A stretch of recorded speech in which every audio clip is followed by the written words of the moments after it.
place. 11 months, and my son was found at Lowndes High School, rolled up in a mat. I was at that school the day they found my son. They treated us like nobody from day one. They're still treating us like nobody. But we declare that we're here to stay. We ain't going nowhere. They want us to leave, and when we leave, it's going to be when they give us justice for my son. Amen. We want to thank everyone for coming out, supporting our family.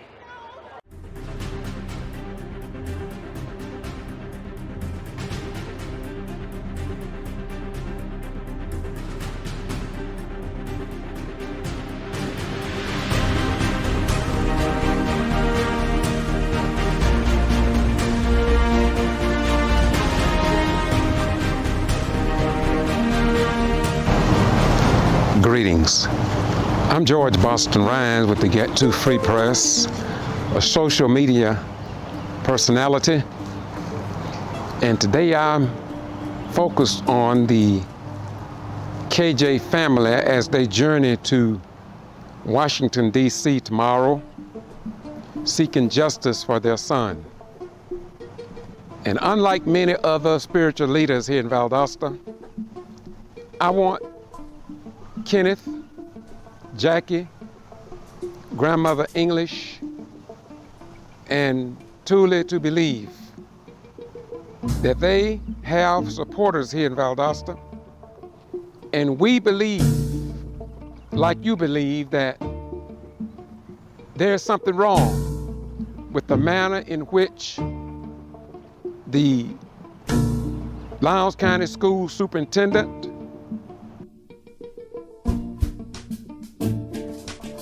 along with the educators and even the children, I might add, have not been forthcoming with information concerning this 17-year-old student that was killed January 10th, 2013. And so I want to let the family know that they have supporters here. Even if the news media are biased in their reporting, we are still with you.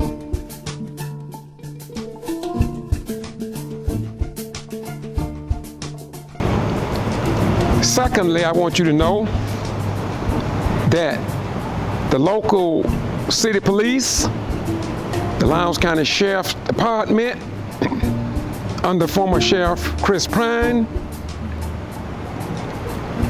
did not do a good job on investigating the death of Kendrick Johnson.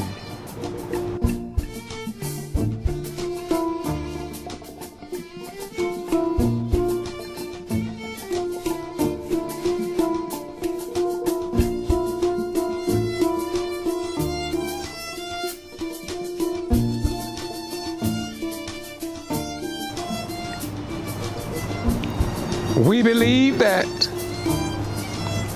the Sheriff Department had a hand in the cover-up of information in this case, and that between the Sheriff Prine, and Superintendent West Taylor, they found it necessary to shut up the press so that the children would not speak up and tell their story. 2 weeks ago, and he's not allowed to be on the top floor to West Taylor. Okay. Yes. Okay. So, well, no, you know me, man. I'm a vibe, but I'll do exactly you go in this area, you will get arrested. Okay. Okay, what can I tell? You can stay right here. Okay, they got a public meeting down here, so you're telling me I can't go to the public meeting? I do not know anything. I got you, but there's a public meeting. I understand. I'm not going. I've been told. I understand that, but what I'm saying is that there's a public meeting down here, so you all telling me that I cannot go to a public meeting, and I haven't violated no law. Okay. Okay, I'm gonna do like you're saying, but you have a criminal trespass warning for the area of Lowndes High School. Okay, everybody, all of us do. No. Well, I do. As far as I know, it's just you. Is that right? Full side. What? Okay, I don't want to hold up traffic. What you want me to do? What you want me to do, bro? Go back out this way. Okay, man, it's going to be interesting in court. I have just been told that I have a criminal trespass warrant against me to stay off of Lowndes County school property, and I did not know that. My question is, who else have been issued a trespass warrant? I did not even know that I had been given a trespass warrant. This is getting very, very interesting at this time.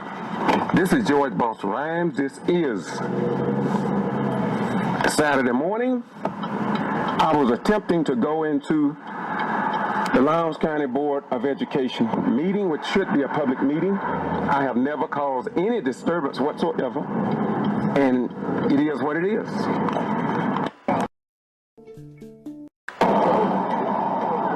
Sir, I need your, you got a card? Okay, what's your name? Stephanie Thomas? Deputy Thomas. Okay, what my attorney asked me is to request from you a copy of that warrant. My attorney, T.B. King. I just called my attorney. And I know you ain't got that. You talking to the wrong person. I understand, but I'm doing what he asked me to do. But you do not, first of all, you do not have a warrant. Okay, well, with a warrant, you would have been arrested. Right, okay. Okay, it's called a criminal trespass. Warning. Warning, a criminal trespass warning. And if you come on this premises, right, I got you. Yeah, right. But I cannot give you a copy of that. You talk to the sheriff about that or the next person in charge. Okay, so can you radio him now? Because it's very serious. I mean, I got busy directing traffic. Okay, well, I just want to direct traffic. Somebody can get seriously hurt. I understand. I appreciate that, and I appreciate you, man. I ain't got nothing against you, man. You know that. And I believe this is why 2 sheriff deputies reported to me that Superintendent Wes Taylor placed me under a criminal trespass nearly 9 years ago, and they refused to remove me in writing, and I violated no law. They felt it necessary to shut me up because they knew just as sure as I got the information, I was going to publish it, because I am not in the clique, nor am I among the slicks. And so apparently they knew that. The initial crime lab report that was released on January 25th said no signs of blunt force trauma. You had a private pathologist, at your request, look at him again and to see. And what they were able to find in the second autopsy, that his organs were missing. We want to thank everyone for coming out and supporting our family. But I want to know, they are known to use us and tear down our character. But Kendrick, that they can't do. Amen. Kendrick was at school where he was supposed to be. Amen. And out of 3,000 students, plus teachers, plus a school with resource officers at the school. Yes. How in the world can a student go missing during school and be murdered at school? My mind. As you all know, his organs was missing. But let me tell you a little bit about that. It's from the top of his head to his pelvis was missing. Yeah, the brain, his windpipe, his tongue, his heart, and everything else inside of his body was missing. My Lord. So I want the justice system to tell me, how is it that all of that is going on with his body, someone is not charged with something? Amen. It can't be. My God, not be. You mean to tell me, from the time he was last seen on that surveillance camera, within 15 or 20 minutes, he gonna cut off all of his fingernails till they start to bleed. He gonna scroll his photos around the gym. He gonna throw the shoe over inside the mat and say, I think I'll go over there and get it now. So how is it one shoe inside the mat and the other one's away from the mat? And then he gets inside the mat, gets stuck, and then I guess the pair of shoes that he had on his feet, he kicks them off. Makes no sense. How can that be? It's a lie. It's a lie. And other than that, the clothes that he had when he dressed out in, how's the data missing? From the clothes he had on, from when they took him to make him to the crime lab, how come that they are missing? So out of all this stuff that's going on, why isn't someone arrested for something? Amen. How long? So is it the whole system in together? Because it ain't no way in the world that y'all don't see something. Thank you. KJ! Who killed KJ? Come on! Who killed KJ? This video will show that Superintendent Wes Taylor lied,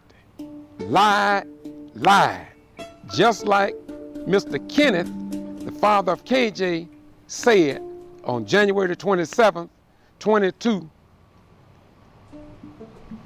in front of the Sheriff's Department.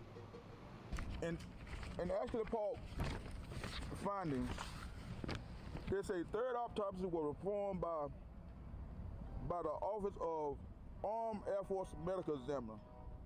The initial report, August 2014, August 25th. It listed the cause of death as position of fiction and the manner of death accidental. That is not true. Look at the third autopsy, people. Do your own research.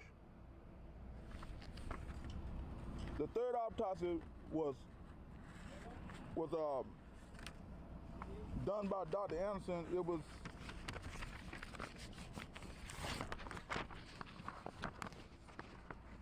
the third autopsy contradicts the findings of the first autopsy, which determined the cause of death is position of asphyxia. The findings in the autopsy done by forensics that the reveal of blunt force trauma was found. And that contradicts everything Sheriff Falk said about the third autopsy. Do your research, people. Do not believe anything that this Sheriff Department tell you, because it is known that they would not tell the truth about what happened. Inside the FBI report, it shows you where Kendrick and Bryant crossed paths. Now they are saying the Bells left an hour before Kendrick was last seen.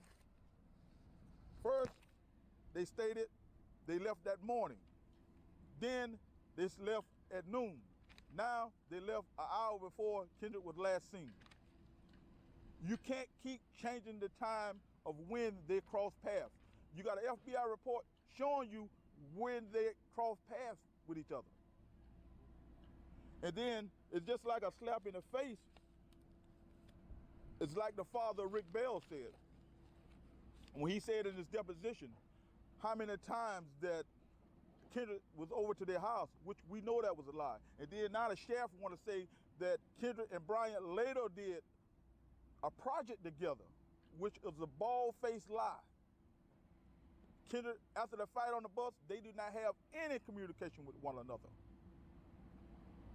And for this sheriff department to continuously tell lies, it's right here in its documents. Read the third autopsy report, people. Don't take my word for it. Read the third autopsy report. It doesn't state what he said. An Air Force armed medical examiner, I have no clue who in the hell he is talking about, because I was there. Don't take Dr. Anderson's word for it. Sheriff Ashley Polk, do not take Dr. Anderson's word for it. Look at the evidence. Something y'all have not done. Look at the evidence. Look at the findings. Don't take his word for it. Look at it. Something Dr. Kraft doesn't have any proof of what she said. The Justice Department says this. She have no proof of how Kendra died. And it says in the Sheriff's report, people, like I said, do your research. It said in the Sheriff's report that the Kendra feet was sticking well out the mat. Do your research. The young lady said she looked down inside the mat and seen Kendra. Do your research, people, to show you that you cannot believe what the Sheriff's Department say. He is a known liar. Just like the case, he allegedly covered up the findings what happened to Willie Jane Williams. The same thing that this Sheriff's Department will do again and again if the people do not stand up and fight for what is right and make them do what's right. This is the Sheriff's Department known to cover up. Known to cover up things. When you had Willie Jane Williams laying inside this jailhouse, dying. And this same sheriff allegedly covered up what happened to Willie Jane Williams, and the same thing that he come back and trying to do now. Sheriff Ezra Polk, you didn't have anything to do with it, as you say. But the lies you put on this paper made you just a part of the cover-up and the conspiracy of what's going on in my son's case. And I will fight as long as I have to uncover what exactly happened to Kendrick Johnson. People, do not take my word for it. Do your research.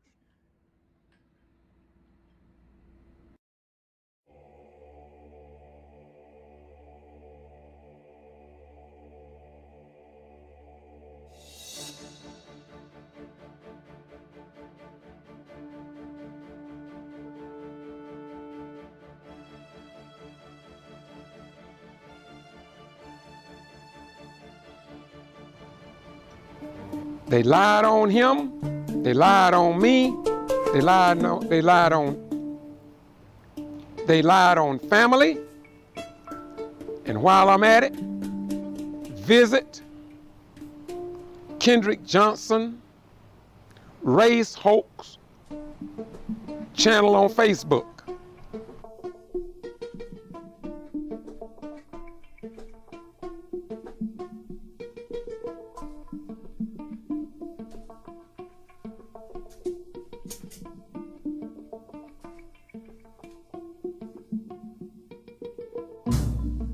They have some lies that I'm going to disapprove in the very near future, and I may even call the name of the person that are not man enough, are not woman enough to stand up on what they publish on Kendrick Johnson Race Hoax Facebook page.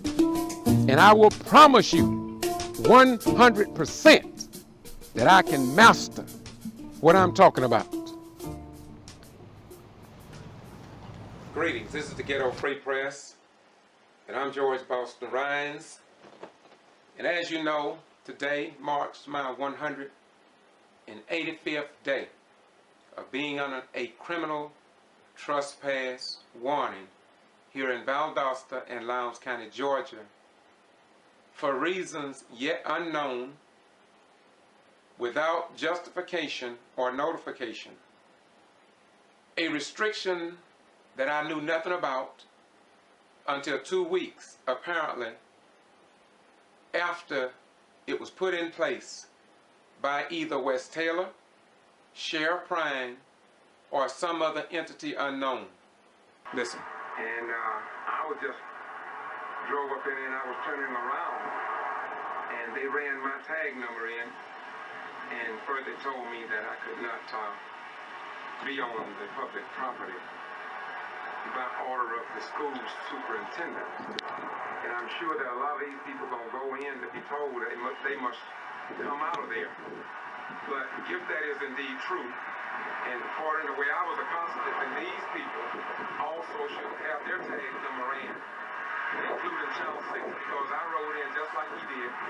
Once I was informed, then I was getting ready to come out, but I was asked for my driver's license. And so I'm just wondering. Yes, they asked me for my driver's license, and the sheriff deputy, I heard him on the radio, I have it recorded, wherein everything was fine on me, and he told me you can go. But the point was, he did not run a single person that entered this area. He did not run their tag number. They was, well, just listen. Channel 6 News, they asked him for his driver's license. We're going to monitor that, be that as it may. I'm a minister at the First Antioch Missionary Baptist Church, and my grandchildren attend school out there. Yes, sir. And there were some things that I was kind of concerned about, because I had asked a gentleman by the name of George Boston Ryan to come in and video my granddaughter's graduation, and he was stopped and said he wasn't allowed to come on the premises, and we was trying to find out what had he done that he couldn't come out there. He was stopped by who? By the sheriff department. He said that he was given orders by you guys that he wasn't allowed on the premises. Okay. I think that may be something you'd have to take up with the sheriff's department. Okay. So you guys, it's okay if he come out to the premises if something come up? No, sir. What I'm saying is I believe that there was, and I don't know what they called it, some sort of order based on something that happened in the past, that I believe that there's something in place. And again, I think either he would need to discuss that with you, or possibly the sheriff's department. Oh, okay. No, so I do believe there's something in place. I don't want to tell you something that's not right. Right. But I do believe that is accurate. Right. Well, all right. Well, I tell you what, can you set an appointed time that I can come in and sit down with you? Yes, sir. I would be glad to. What about tomorrow sometime? What would be a good time? I'm not going to be here tomorrow. Hold on just a minute. Let me turn this calendar around. All right. Can you see your calendar? No, I'm not at the present time. Okay. All right. Well, let me ask you this. Is there a particular day of the week that's better for you? What about today? What about Friday morning? Well, we're closed the rest of this week. That's what I was calling. Okay. This is part of the time. Well, what about Monday of next week? All right. Let me open this thing up. Monday is June the 3rd. Yes, sir. I've got on Monday and Tuesday of next week, I'm meeting with we have 12 schools. I'll meet with all of our principals on Monday and Tuesday. Okay. I've already got all of them scheduled. Well, I'm scheduled to go to Atlanta. I got to be in Atlanta on Wednesday and the rest of that week, so I can't make that one. All right, well, hold on just a minute. I'm just flipping over the next week, which is Monday the 10th. Okay. I've got a principals meeting that day. Hold on, we'll get us a day. Hold on just a minute. Let me turn this thing over.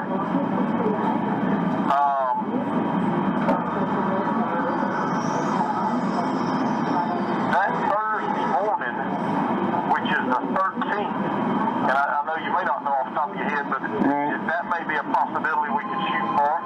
Okay. Well, you busy the rest of the day? Is that on the 13th, on that Thursday? Well, yeah, but what about today? I've got somebody scheduled at 3, and then somebody after that. All right, well, we'll just make it for that time then, and we'll see what we can do, and I'll give you a call back, we'll get back in touch. All right, so you want to set a time on that morning, or you want to just wait and call me back? Whatever works for you.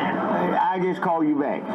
Okay, all right, that'll be fine, and we'll get a time that'll work for both of us, and I'll be glad to. All right, well, as of you know right now, there's nothing that you guys have done to say that George Ryans can't come on the school campus. I think there is something in place through the sheriff's department. Okay. Yes, I do think there is, but all right. I prefer that he either talk to you about that or the sheriff's department. I don't want to tell you something's not right. Okay, all right. Well, that'll work then. All right. Okay. All right, well, thank you. Yes, sir. Okay. You know, these are the days and the times Today is May the 25th, 2013. My granddaughter went to her graduation this morning, and we wanted George Boston Ryan to be there to do the recording. And we come to find out that he was denied access to the premises of the school. I find that very disturbing. It's very disgraceful. Here we are, free people in a free society. And here's a man, because he's standing up for justice here in this city, he's getting discriminated against.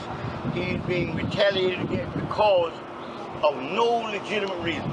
And the school board have no right to do what they have done. This is a disgrace. And they should be ashamed of themselves for what they've done. This man haven't violated no law, but yet his rights was violated this morning. And we are sick and tired of it. We need some justice here. And we are crying out for everyone that's in the Justice Department to come down and really take a look at this when the citizen, this is Jim Crow at its best. These are the old laws that they used to work under, and they're still doing it here in Lowndes County. That's all I want. This is all that I want to have to say about this issue and this matter, because it's very, very, very disturbing when we always seem to be victimized and nobody don't want to discuss it, nobody don't want to talk about it, but because he's standing up for the people and trying to help them to come about some justice of equilibrium here in this city, he haven't violated no one's laws. He didn't walk on the grass and kill the grass. He didn't go and run into nobody's car. He haven't excited a riot of anything. This man was just simply denied because they have seen him produce these videos and this kind of thing. He's being retaliated against because he went to Atlanta to sit down with the Justice Department, and this is a form of retaliation. And I stand on his behalf to say this, that we asked him to come out to film our granddaughter this morning at a graduation. And it meant something for us to get this here on film for our family, okay? Because we got architects, engineers, and psychologists from our family. And we needed these moments captured. And they denied not only him, but us as well. I close this out by saying, it's a sad day here. It's a sad day here in Lowndes County. Very, very, very disturbing. And something needs to be done. Thank you so much. Once again, this is John Robinson. This is kvci.blogspot.com. He asked me to cut this clip once I told him what had happened to me and the history that is developing around this unique person, George Boston Ryan. Thank you, Dr. Robinson, for telling the truth. Oh, it is facts.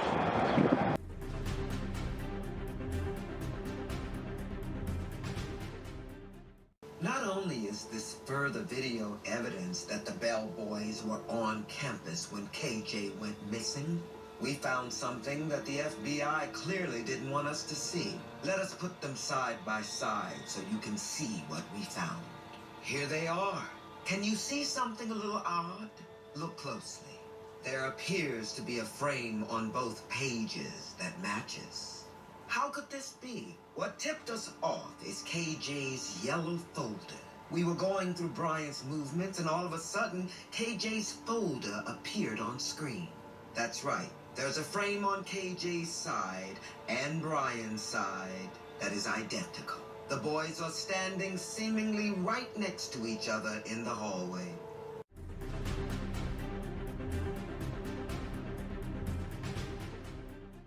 How was the family's autopsy doctor able to determine the cause of death then? Yeah, I asked him, if the organs aren't there, how can you determine how Kendrick died? Well, he says that essentially blunt force trauma was not in the organs, it was in the right side jaw, which was actually noted as bruised during the paramedics report on the day he was found. He dissected the jaw, which had not been dissected in the first autopsy, found bleeding under the skin. He dissected the left side as well, did not find the bleeding, and he concluded that that bruising indicated, also with the bleeding, that there was blunt force trauma, that Kendrick took that blow to the neck. You know, Victor, one ththing I hadn't noticed, and actually a viewer who works in gyms noticed and tweeted me about this the other day, was that it looks like all the mats are rolled really tightly, except for the one that Kendrick was found in. That seems to have had a large opening. It goes to show you the cover-up that is going on in this town. To state that the third autopsy said position asphyxia is very not true. Go and look at the third autopsy, and it will show you where the second and third autopsy conflict with the first autopsy. Once again, I'm George Boston Rhymes, and we're standing in front of the Judicial Complex in Lowndes County, Georgia. Back in 1998, if you remember, we got word that the local police had said that Reverend Rose and his protest marching, he could march up any street but don't arrest him because they did not want to draw national attention to the movement concerning the death of inmate Willie James Williams. Now, these protesters, the father and mother of Kendrick, have been standing here. We know that law enforcement are aware of this, and so yet nothing has happened. This is a great possibility that they do not want disturbance because they don't want to draw attention to what needs attention, and that is that something is gravely wrong here in Valdosta and Lowndes County, Georgia. And some people believe it go all the way up to the governor and necessary, maybe, just maybe, Washington, D.C. and the Justice Department. We are out here and we're going to watch, we're going to keep you informed because this is what we do.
You can't drag this mother.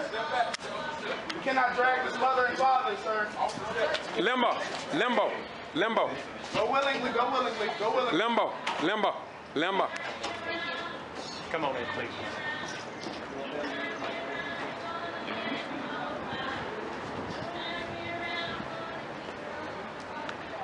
I'm a citizen, sir. I can come in. Oh, absolutely.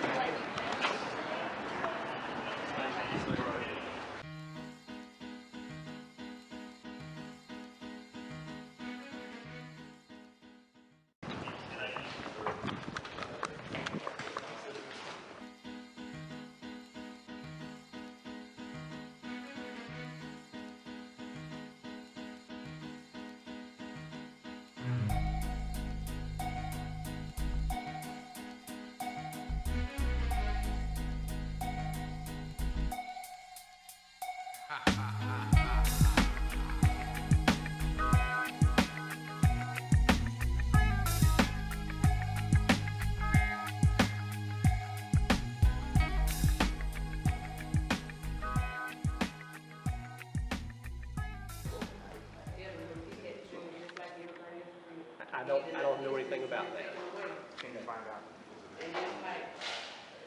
You know what? I don't know whether it's going to go to municipal court or whether it's going to go to state court. Those are not my courts. I mean, I've got a full-time job trying to respond to the people wanting to know about things that will be in my court.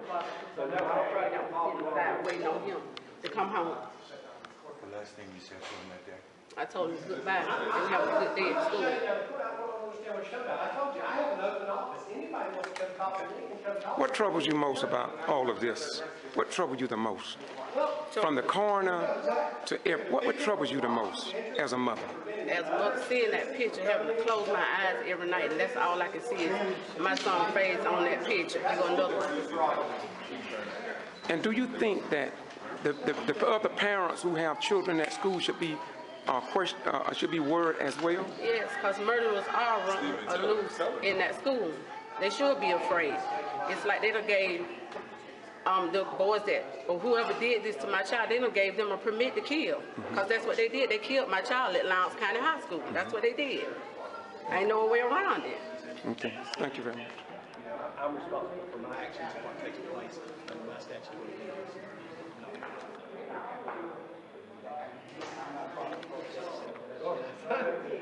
Anybody wants to's got the right to do that as long as they don't interfere with other folks. This is something that personally, concerned me because I couldn't understand why the city was not in charge of investigation rather than the county since their property is in the city. I mean, well, of course, the thing people often overlook, the city's also in the county too. It's customary that the county steps back and lets the city.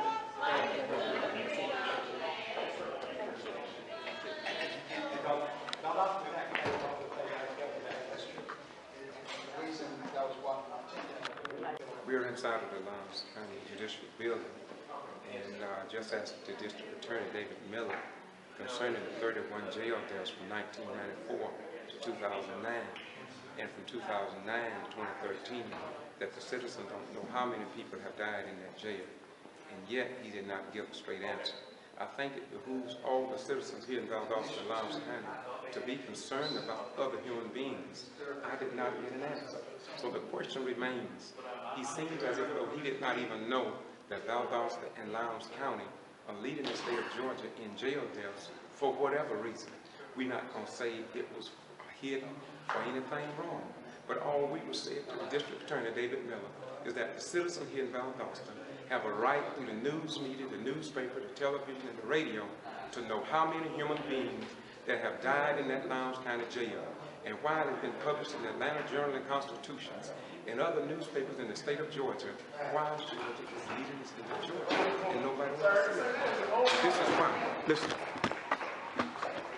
That is an abuse of force. That is an abuse of force. Rather than arresting her or doing anything. That is an elderly woman. They don't kill. I want y'all to know that Lowndes County is on the news today. This is what y'all doing. If she violated the law, other action should have been taken. You wouldn't do that if she was white, mother. They don't kill.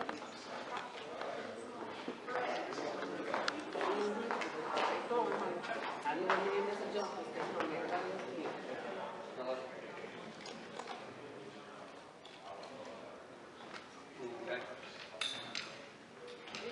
Excuse me, we have had several people arrested. We've heard from the District Attorney David Miller. We have the news media here as well. This is the first day. You had a meeting last night. So how long are you all planning to do this? Or can this just a one-time deal, or what do you think? We're going to do this every day till we get some justice. You intend to do it every day? Every day. Okay. We will not stop till something is done about my son. And they're not going to tell us no anything. Do you think that they are really serious about this, or do they think it's a game? They think it's a joke.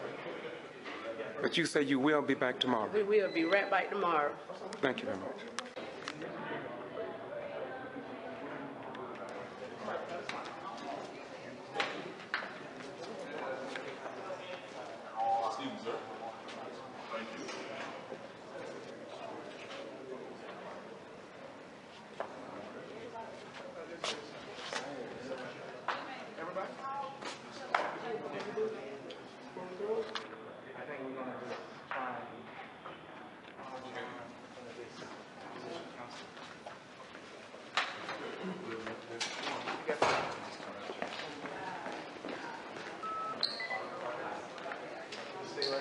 Gotcha. So no one can get in front of you. Move up so they can't put a line of defense. Pardon me, guys. Steve, tell them they need to get in the front. I guess put them stand. Keep taking steps. Tell them one step at a time. One step at a time. One step at a time.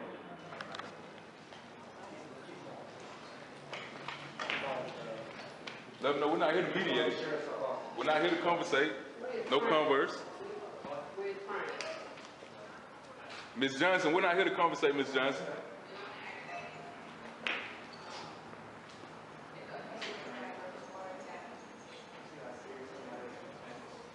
You know what? All of this is really serious. I'm not part of that. I have specifically, personally, called the director of the G.B.R, seeing if they will expedite this DNA, put it ahead of other people who are in line ahead of the case, because the community interest in this case. Talking is nice. Talking is nice. Please take a step forward, family.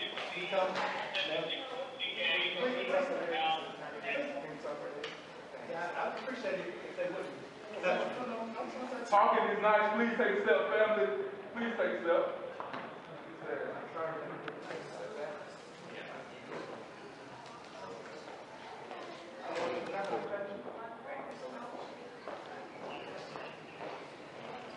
Stay right here.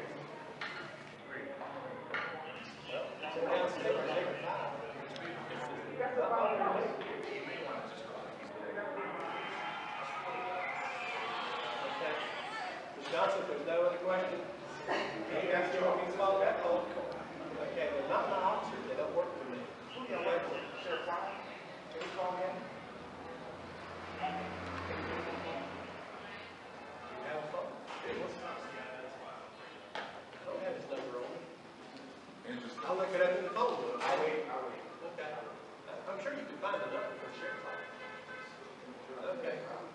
Ms. Johnson, just like I told you when we met in the office, with your attorney, if there's anything else specifically that you become aware of, that you need me to check into, I'll be happy to follow up on it. I follow directly to myself.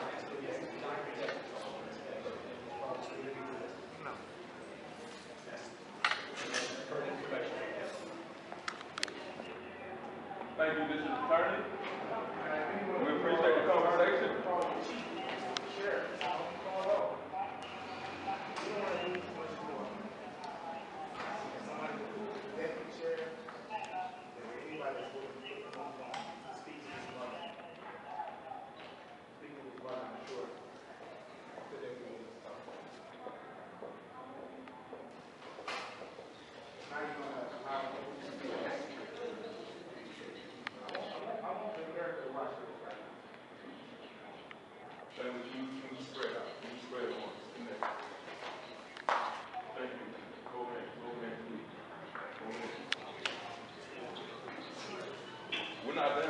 Just the first day.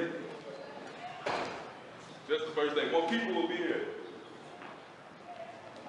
Just the first day. We're in for the long haul. Yes, sir. Unfortunately.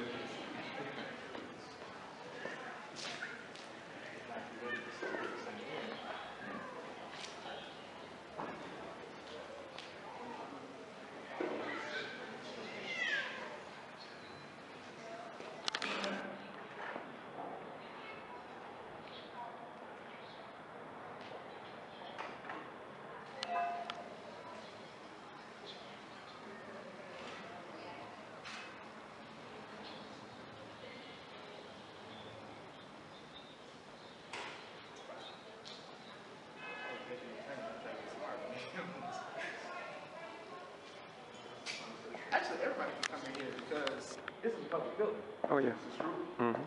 We're inside now. You want people to stand behind this rope? Is that what you are accustomed to? Like we see this. I want y'all to see the overuse of force in Lowndes County today. You mean to tell me you have what did you say? The overuse of force for these citizens who are here in the courthouse, 5 police officers. How many have we lost, Stephen? We've lost 3. Three already. Oh, 3. See that? You saw how they abused this elderly African-American woman. Did y'all see that? This is caught on tape. It'll be up tonight. Lowndes County will go in history as being the Selma of this generation. Sheriff Prine is Bill Cowell. Bull Connor.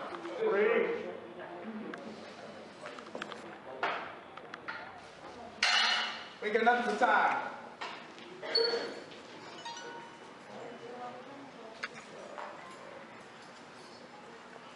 This is what we always had to fight for. Nothing new.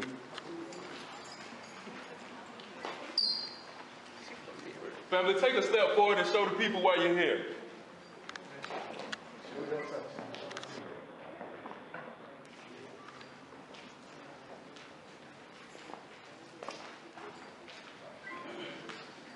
He don't want to move it. He won't even touch it. Ms. Johnson, will you take your left hand and put it on the wall, please? Thank you. I want everybody to see you take your mother. Yes, the mother of the man that was slain at Lowndes County High School. And waiting for answers. A mother. A mother. A mother. No peace.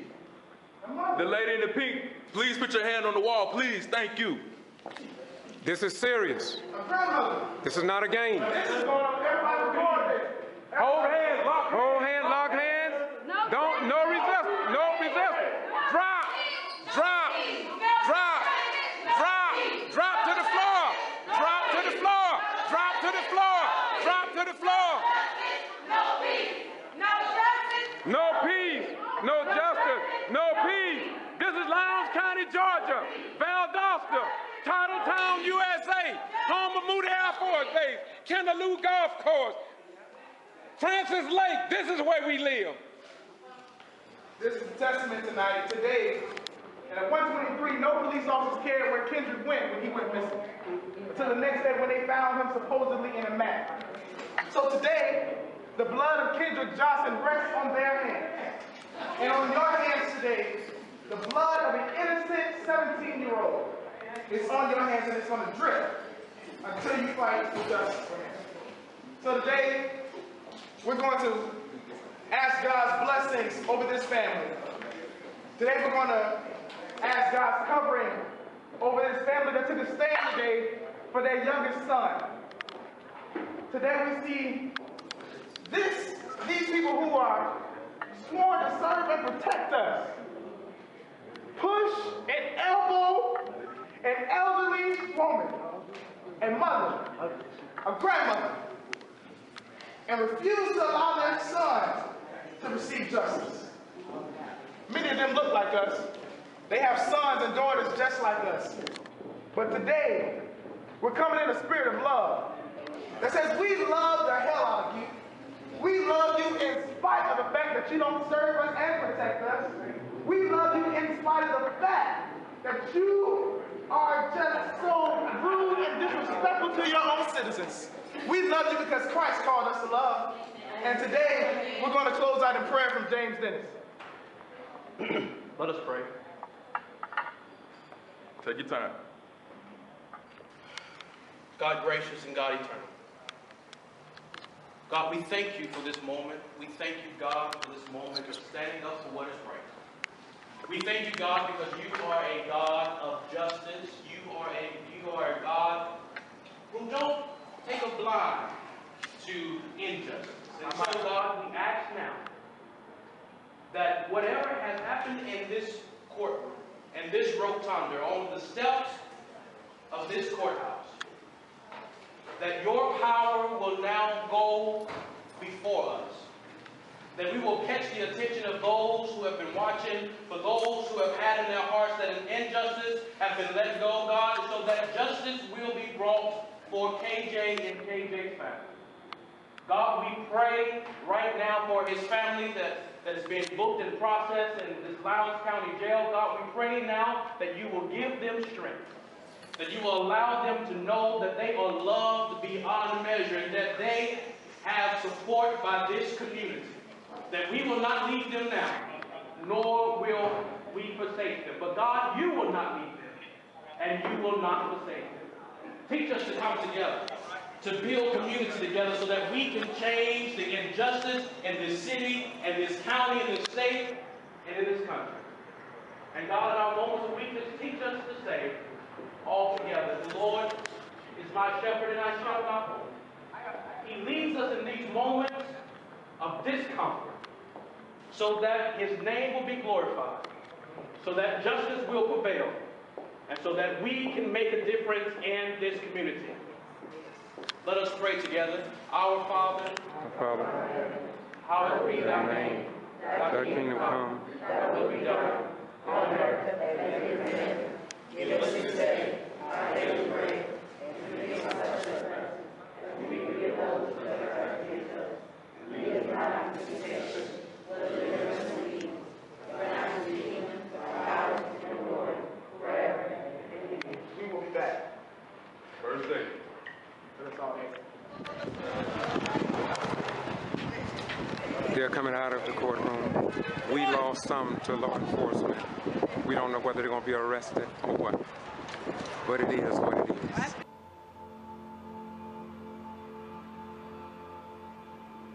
Did you see Kendrick that day? I did not. Seeing the alleged killer of KJ standing next to him in the hallway the day he died in school has sent chills down our spines. How did no one see this frame? How did the FBI let this go?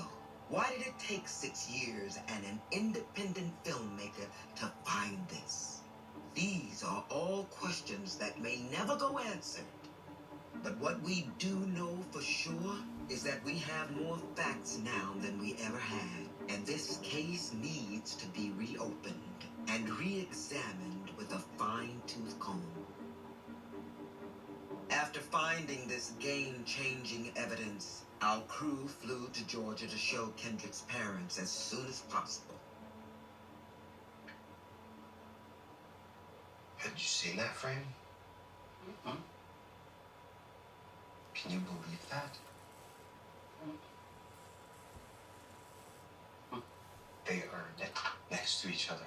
That's the morning of. And that's in their own report. And we have their paperwork. And they saw that.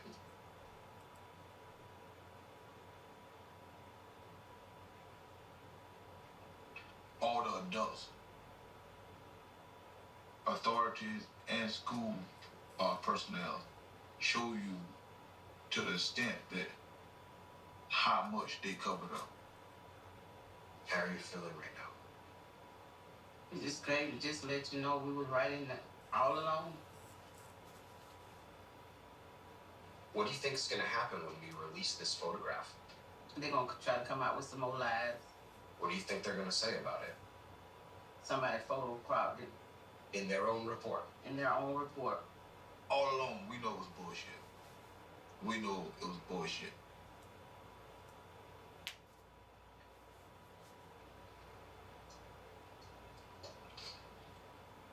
They pushed a real large social media campaign against us about Kendrick and Brian. They never see each other on that day. And go and show you. We was right, they was lying the whole damn while.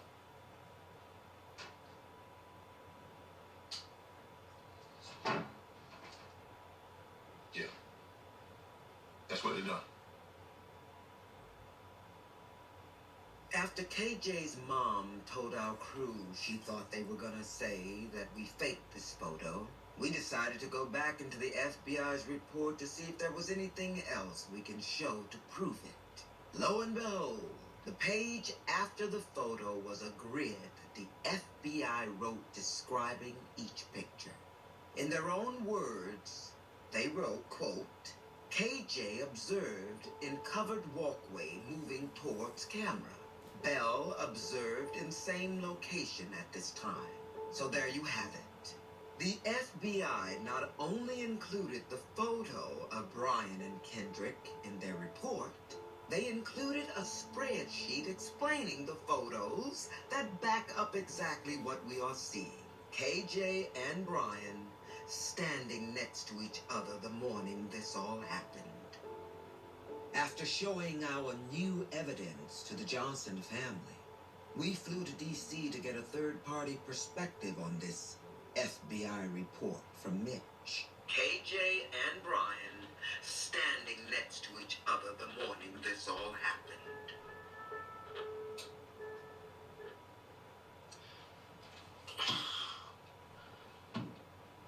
Hold up.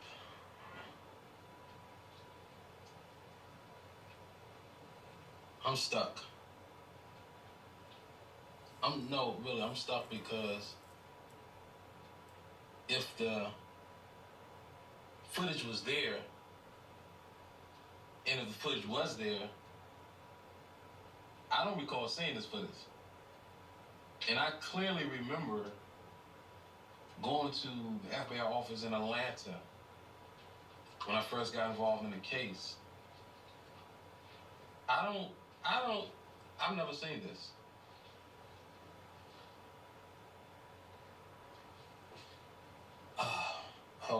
Wait.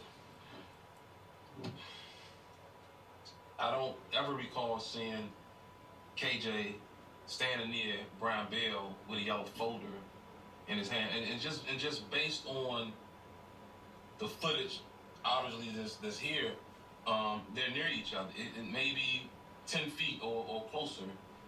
I can see the public not saying certain things. I can see the family not saying certain things. But as an investigator, it bothers me because it's something that I should have seen. And why wasn't I given an opportunity to see this? I recall being told that Brian Bell didn't see KJ that day. And it's obvious just by looking at this footage that came from wherever it came from that they had to have seen each other that day. And oh wow,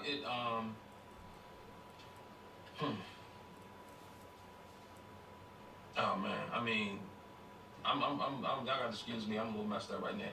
To know that I'm seeing something now that I could not have seen back in 2015 when I was involved in the investigation, sort of kind of make me think that I wonder about some other things I did not see, or some other things that maybe I wasn't supposed to see.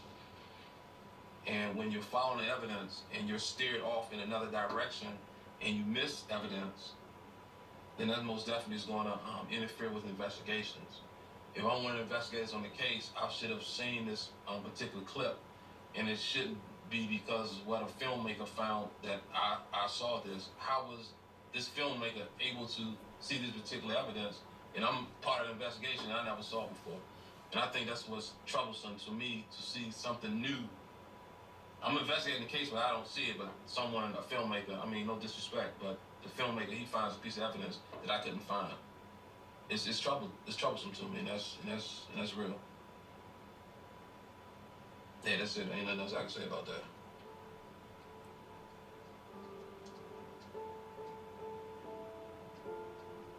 What do you think really happened? I think,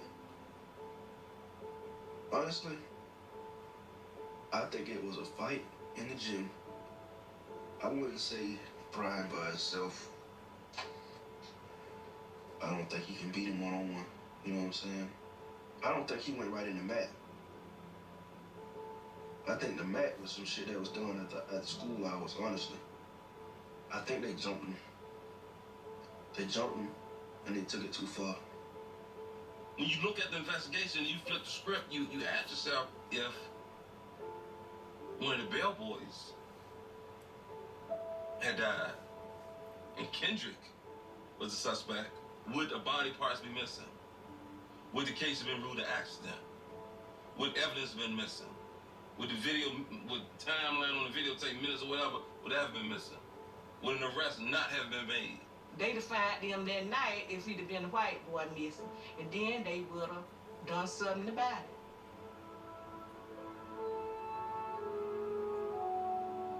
Everybody in the United States should have the protection of their rights under the law, and this includes police officers. There are situations where, because of certain circumstances, police officers who are doing their duty become the victims of wrongful lawsuits or wrongful prosecutions.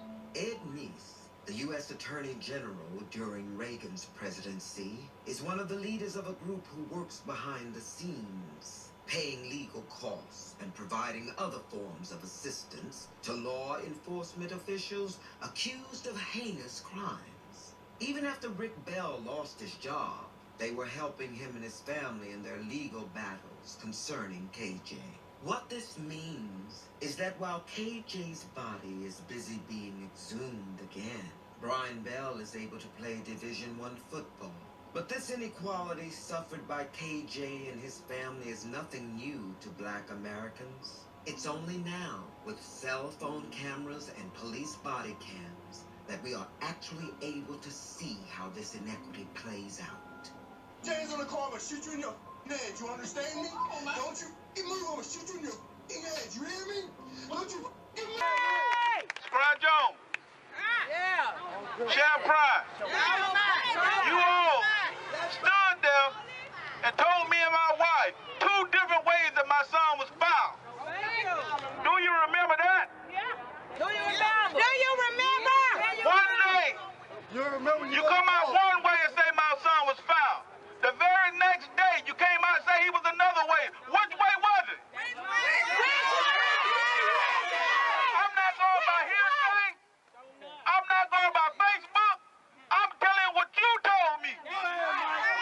You said it out of your mouth.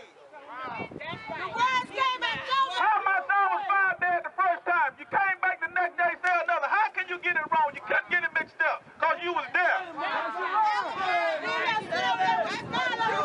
It come out your mouth, and you know I'm telling the truth. Brad Jones, Sheriff Pride, and Wonderham. It was another black guy. He's a crime scene investigator. It come out of your mouth, and you told us a lie.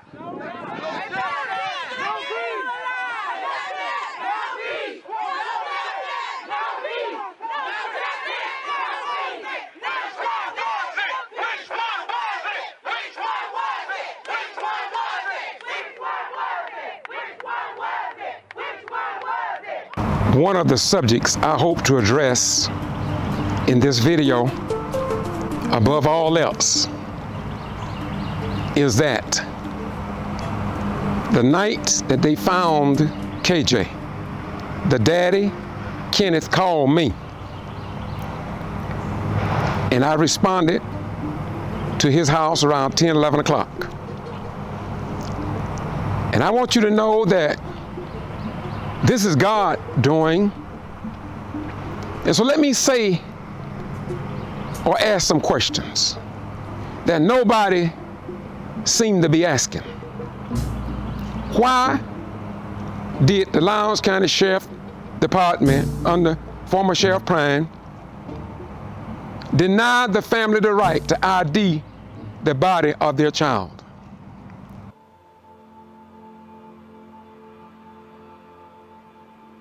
Did you see Kendrick that day? No.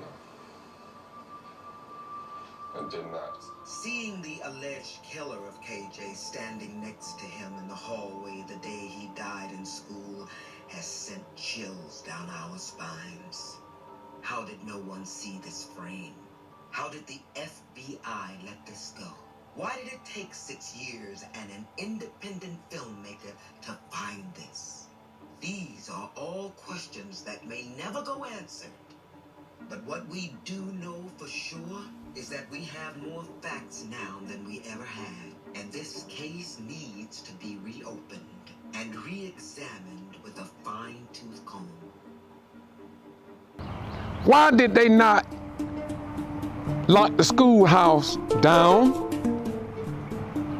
They should have kept the school children out of school a day or two as they do in other schools.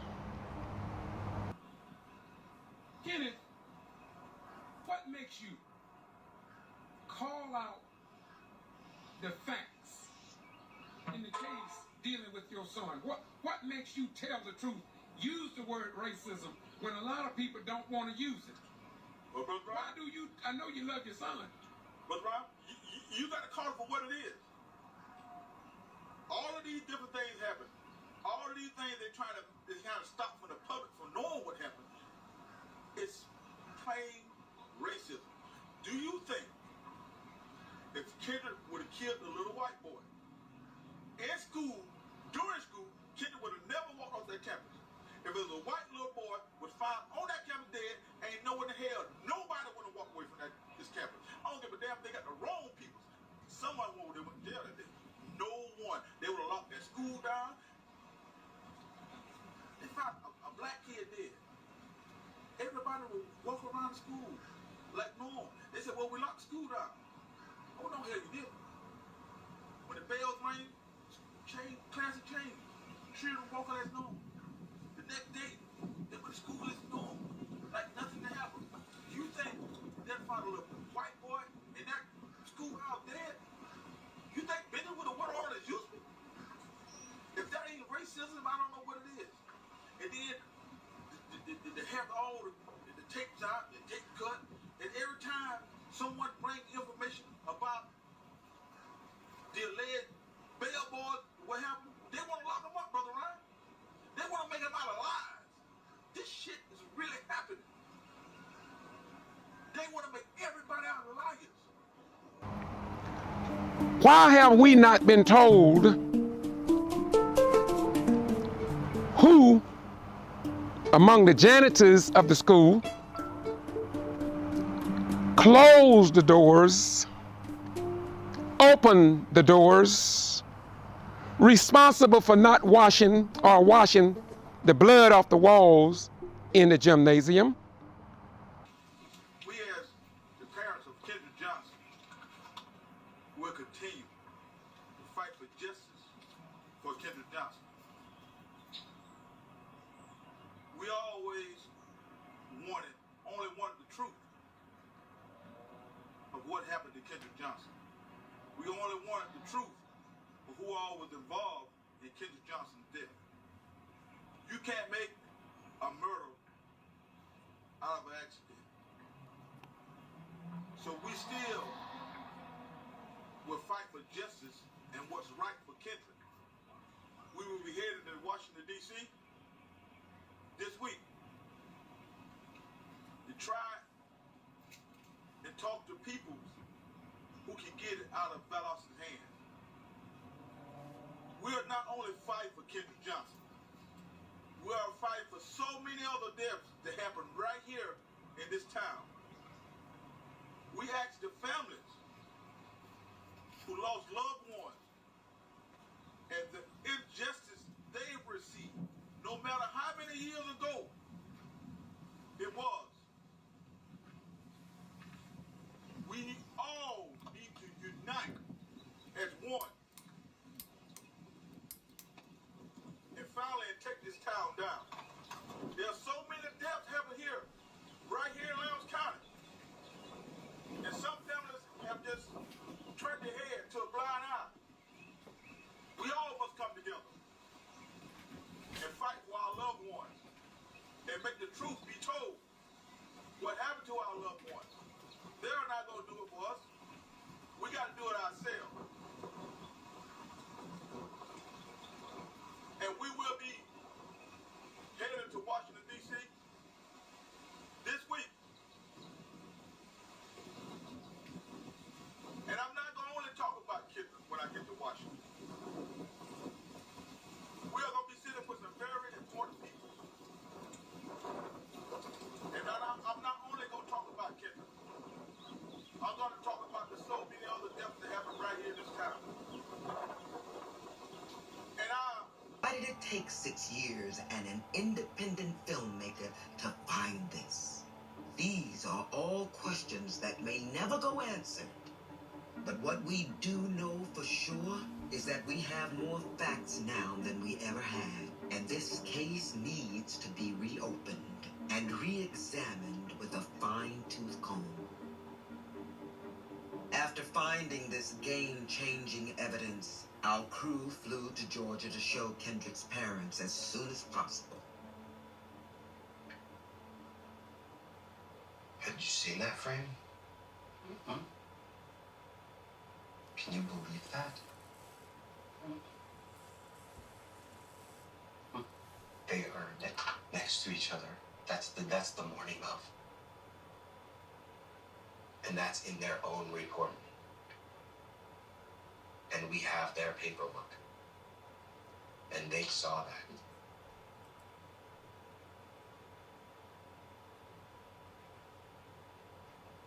All the adults,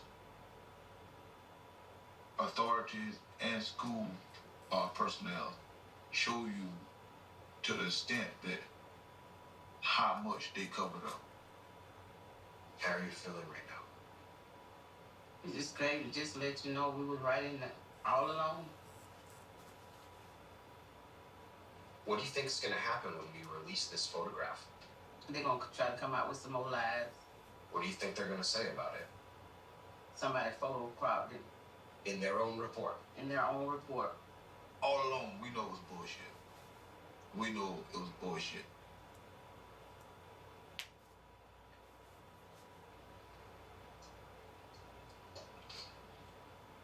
They pushed a real large social media campaign against us about Kendrick and Brian that never see each other on that day. And go and show you. We was right, they was lying the whole damn while.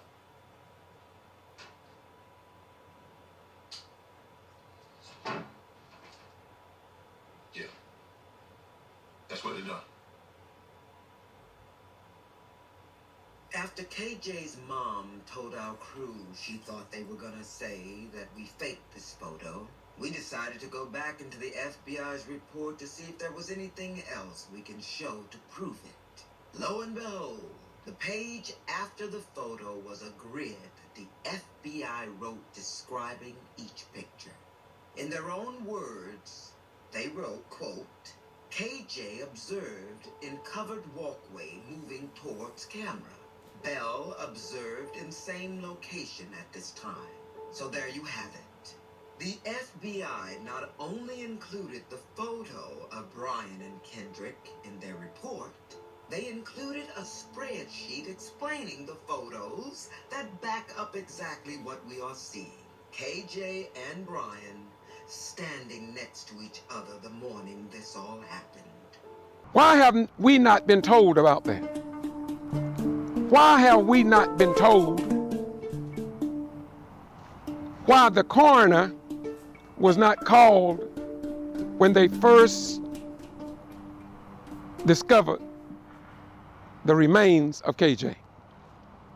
After showing our new evidence to the Johnson family, we flew to D.C. to get a third-party perspective on this FBI report from Mitch. KJ and Brian standing next to each other the morning this all happened.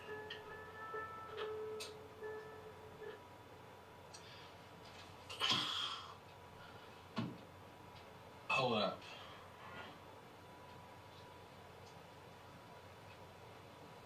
I'm stuck. I'm stuck because if the footage was there,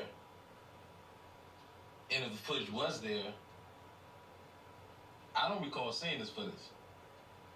And I clearly remember going to the FBI office in Atlanta when I first got involved in the case. I've never seen this. Why didn't the coroner call a press conference immediately to show his credibility as an elected official? Why are there no answers? We don't need someone that's going to drop their head and kick rocks. We need someone going to stand and fight for what is right. I'm tired of you Negroes walking around here scratching on your head, laughing when it's not funny.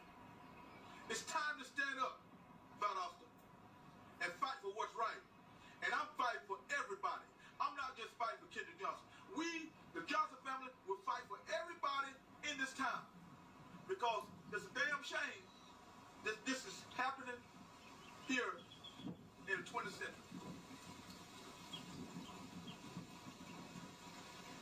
And everybody get a little threat, get a little crazy mess on Facebook. You shut up. You took your tail and run. But the Johnson family will walk with our heads up high and we'll continue to pursue what is right. Everybody that the Johnsons deal with, they get hate mail. They get threats. Everybody. Y'all think we don't know that when y'all threaten the people around us, you think we don't know? But the Johnsons is not cowards. The Johnsons is not afraid. The Johnsons will stand with their head up. And the Johnsons will take this town down. When it became the Kendrick Johnson, and y'all didn't do what was right, y'all didn't know y'all would have this kind of fight on y'all head. All y'all Negroes ran out there to Lowndes High School, running behind their football, running behind their basketball. They didn't give a damn about Kendrick Johnson. They don't give a damn about your children. Don't think it's no different. Because it's all the same. We all have black and brown kids. And they don't give a damn. So wake up, smell the coffee. Because this is real. We've been in a hell of a fight for the last 9 years. And we gonna get justice. Just don't know how close we are. We don't talk about it. Because we know how cowardly people are. But we will stand until we get justice for Kendrick Johnson. There's no backing away for us. The Johnson family, we're not afraid. Thank you. Why haven't we been given a name of the person that was responsible for the cameras at that school? After all, your children attend that school, and if the cameras was inoperable, what does that say about the safety or the unsafe conditions at that school?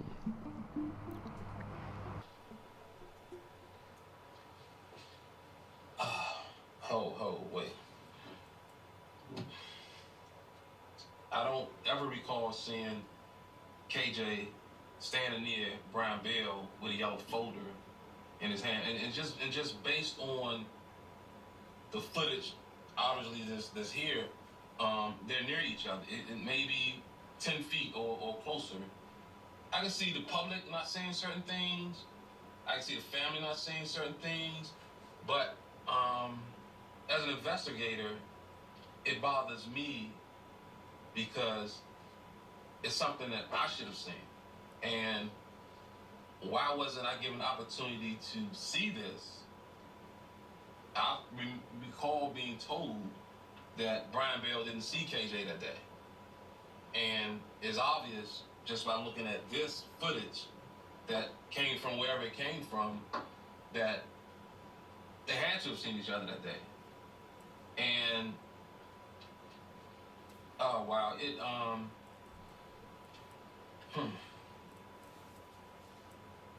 oh man, I mean, y'all gotta excuse me, I'm a little messed up right now.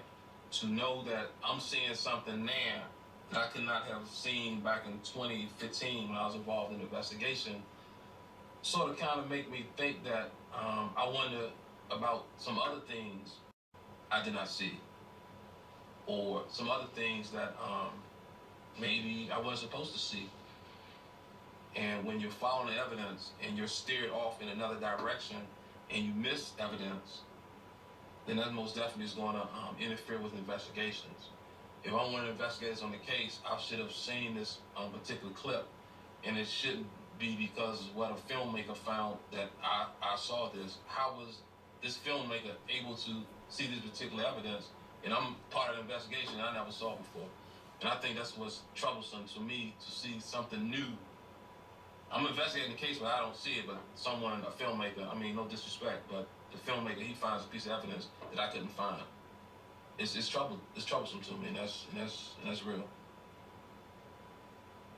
Yeah, that's it. Ain't nothing else I can say about that.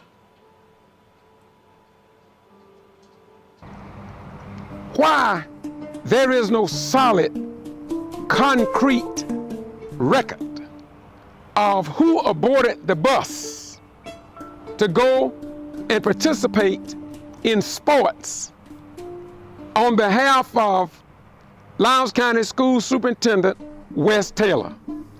Why were there no valid records or logbook on the bus or the students leaving school in terms of what time the bus left?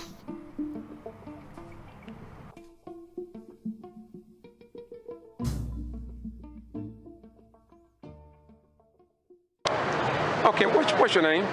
Eddie Toole. Eddie Toole, I was listening to you a few minutes ago, and you had some questions. What would you just expound on, and you would explain it to him, the questions that you wanted to have asked? What would those questions be, or concerns? One of my concerns is of the investigation. They had cameras in the gym where the investigation was done. I would like for those videos to be shown. I would like to see them. Then it will show you exactly how they conducted their video, how they conducted their investigation, and whatever happened. And it would even show if he was standing up bent over in a mat, or was he was laying down and they rolled him in a mat. So that video needs to be also shown also. Okay. Thank you. Any other question? Did you anything you want to say? I would like to say to Valdosta as a whole, Valdosta need to get together with this thing, because Lowndes High football team is playing with a murderer on that TV. And those kids out there in just as much danger as KJ. You playing with a murderer, you don't know what he might do next. Now, how can you make the statement that he's playing with a murder? You mean he could be, right? Yeah, I mean, if he's still out there, right? He's still playing. So he could be out there playing with the murder, wouldn't know. If he's on the football team, right? In which and if he's playing this year, he's the team is playing with the murder. Right. So that's why it's important in this case. It's very important for him to find out who he is, to get him out the system. I'm not trying to put you on the spot, but I guess I am in a way. Is it routine? You have an experience in morticians. How can organs be missing? I mean, is that something routine, or what do you think about that? I mean, you know more about it than I do, I know. Well, I worked in the funeral home about 25 years, but the only time they can really be missing is they either didn't come back, that I don't know. I've never known them to be missing, being honest with you. We never had nobody was missing. 9 times out of 10, they would come back with a body, but in certain circumstances, as this is, who knows? And then maybe they might have come back, and they might not. But I was told from a reliable source that they were still in Macon. Well, what about the newspaper? I heard last night on news that a newspaper in the body. It's routine to put newspaper in the body. Well, as far as I know, I mean, when you ain't got nothing in the body, you got to build it up some kind of way. So I don't know. I mean, what is legal to put in there, but I know you have to have something to build it up with. I heard normally it's gauze, not newspaper. That's what I heard. But I guess, like you said, it could be anything, I guess. I guess it could be anything. I don't know the rules, because I didn't go to school. I just don't work there. But I don't know whether it's legal or illegal, but that can be answered easily, Yeah. Well, my final question is, what do you think of CNN coming in doing a good job? Because I think that what we've been looking for a long time here in South Georgia is for national news coverage. So it seems like this is getting the attention by CNN coming in and other news media from Jacksonville. So what do you think about that? Well, I think that's a great idea. I mean, the media is where you're going to get most of your help from. And CNN, I think they're doing a wonderful job. They're so involved now to, they're kind of like family.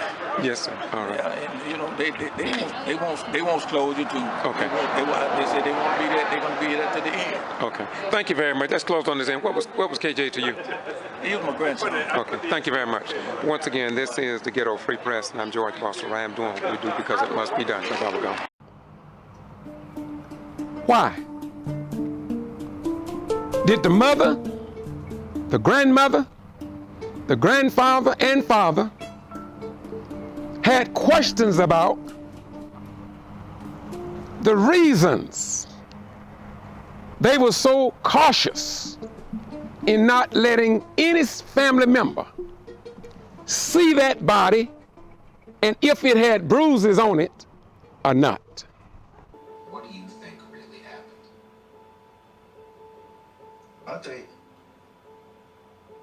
Honestly, I think it was a fight in the gym. I wouldn't say Brian by himself. I don't think he can beat him one-on-one. You know what I'm saying? I don't think he went right in the mat. I think the mat was some shit that was done at the school hours, honestly. I think they jumped him. They jumped him and they took it too far. Question: why did they tell the family that they were going to take that body to Macon for an autopsy, and yet we got together and requested that that body not move, not be moved from Valdosta and Lowndes County until a member of that family ID that body? When you look at the investigation, you flip the script, you ask yourself if one of the Bell boys had died and Kendrick was a suspect, would the body parts be missing? Would the case have been ruled an accident? Would evidence have been missing? Would the timeline on the video take minutes or whatever, would that have been missing? Would an arrest not have been made? They'd have found them that night if he'd have been a white boy missing, and then they would have done something about it. Why is it that only one TV station was at the first press conference that was held in front of the courthouse? Are we not a nation of laws? These are only a few questions.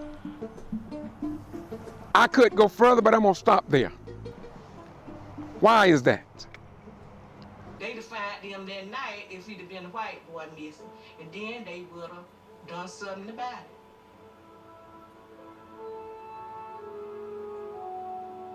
Everybody in the United States should have the protection of their rights under the law, and this includes police officers. There are situations where, because of certain circumstances, police officers who are doing their duty become the victims of wrongful lawsuits or wrongful prosecutions. Ed Meese, the U.S. Attorney General during Reagan's presidency, is one of the leaders of a group who works behind the scenes, paying legal costs and providing other forms of assistance to law enforcement officials accused of heinous crimes. Even after Rick Bell lost his job, they were helping him and his family in their legal battles concerning KJ. What this means is that while KJ's body is busy being exhumed again, Brian Bell is able to play Division I football. But this inequality suffered by KJ and his family is nothing new to Black Americans. It's only now, with cell phone cameras and police body cams, that we are actually able to see how this inequity plays out. James on the car, I'm gonna shoot you in your head. You understand me? Don't you? If you move, I'm gonna shoot you in your head. You hear me? And while I'm at it, how could it be that the Valdosta Daily Times, our only newspaper, failed to publish this criminal trespass, bogus, racist criminal trespass against me to the general public? 2 weeks ago, and he's not allowed to be on the property line over to West Haven. Oh, okay. Yeah. Okay. So well, no, you know me, man. I'm a vibe, but I'll do that. If you go in this area, you will get arrested. Okay. Okay. What can I tell?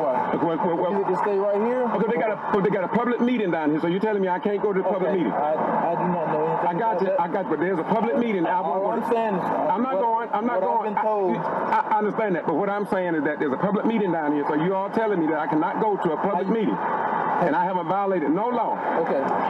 Okay, I'm gonna do like you're saying, but you have a criminal trespass warning for the area of Lowndes High School.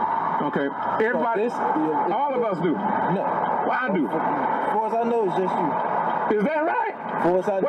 Okay, I don't want to hold up traffic. What you want me to do? What you want me to do, bro? Go back out this way. Okay, man, it's gonna be interesting in court. Why have WCTV, CBS, ABC, Fox, and the rest of the mainstream news media consider that this retired military veteran that served in the Vietnam era, mistreatment and denial of my constitutional rights have been ignored?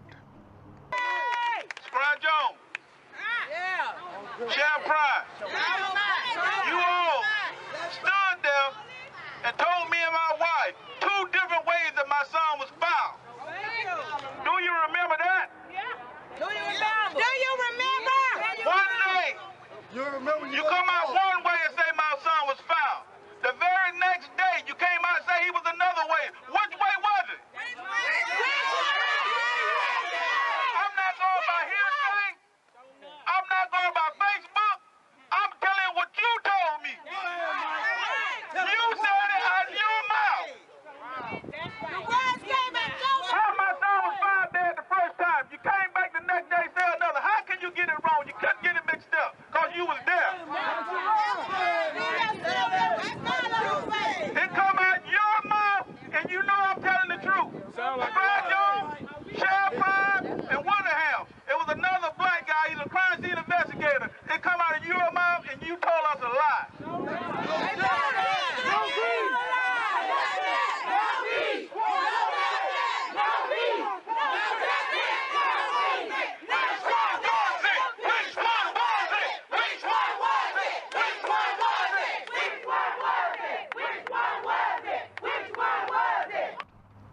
Many of you all are talking about the $300,000 that the family have been ordered to pay under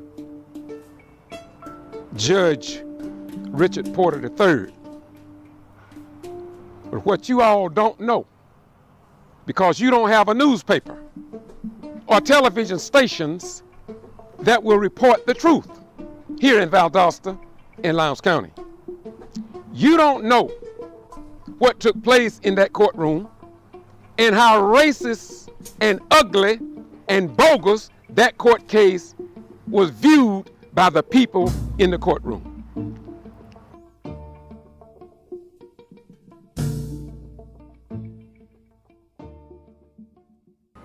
Greetings. State your name, please. Bobby Worthy. What organization?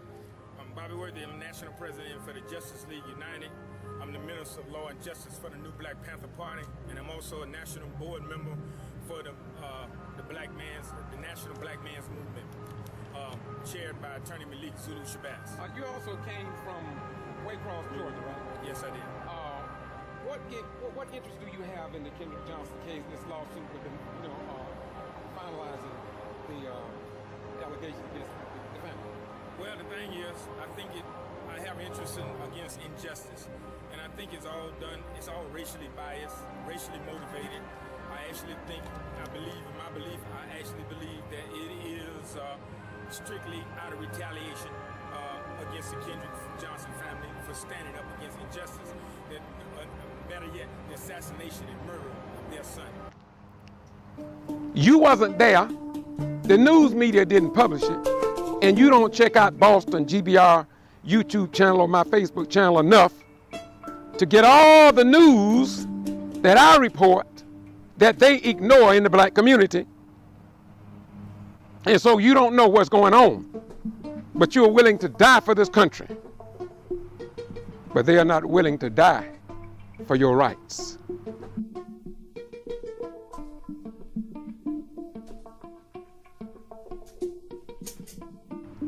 Judge Richard Porter III, in my opinion, I say this out of great love and great respect for our judicial system when it is correct.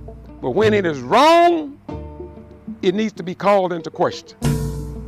All those white attorneys spoke to the Johnson family as if though he was less than a lawyer certified and approved by the Bar of Georgia.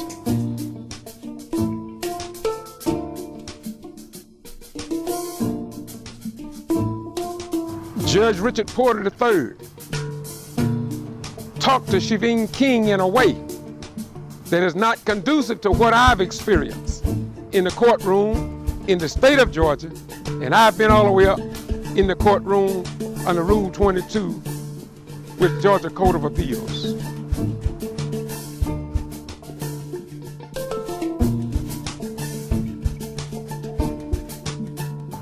Moreover, Judge Richard Porter III allowed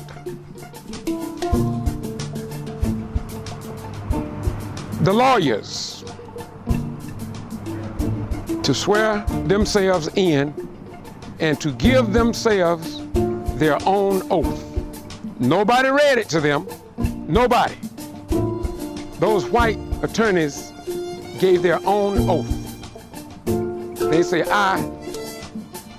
They call their own names. And that's what happened in the courtroom, but you don't know that. Now that may be illegal. But I've never seen that done in a courtroom in my lifetime. Never. I haven't seen the mayor, the chairman of the Lowndes County Board of Commissioners, or any other elected representative give their. But Judge Richard Porter did.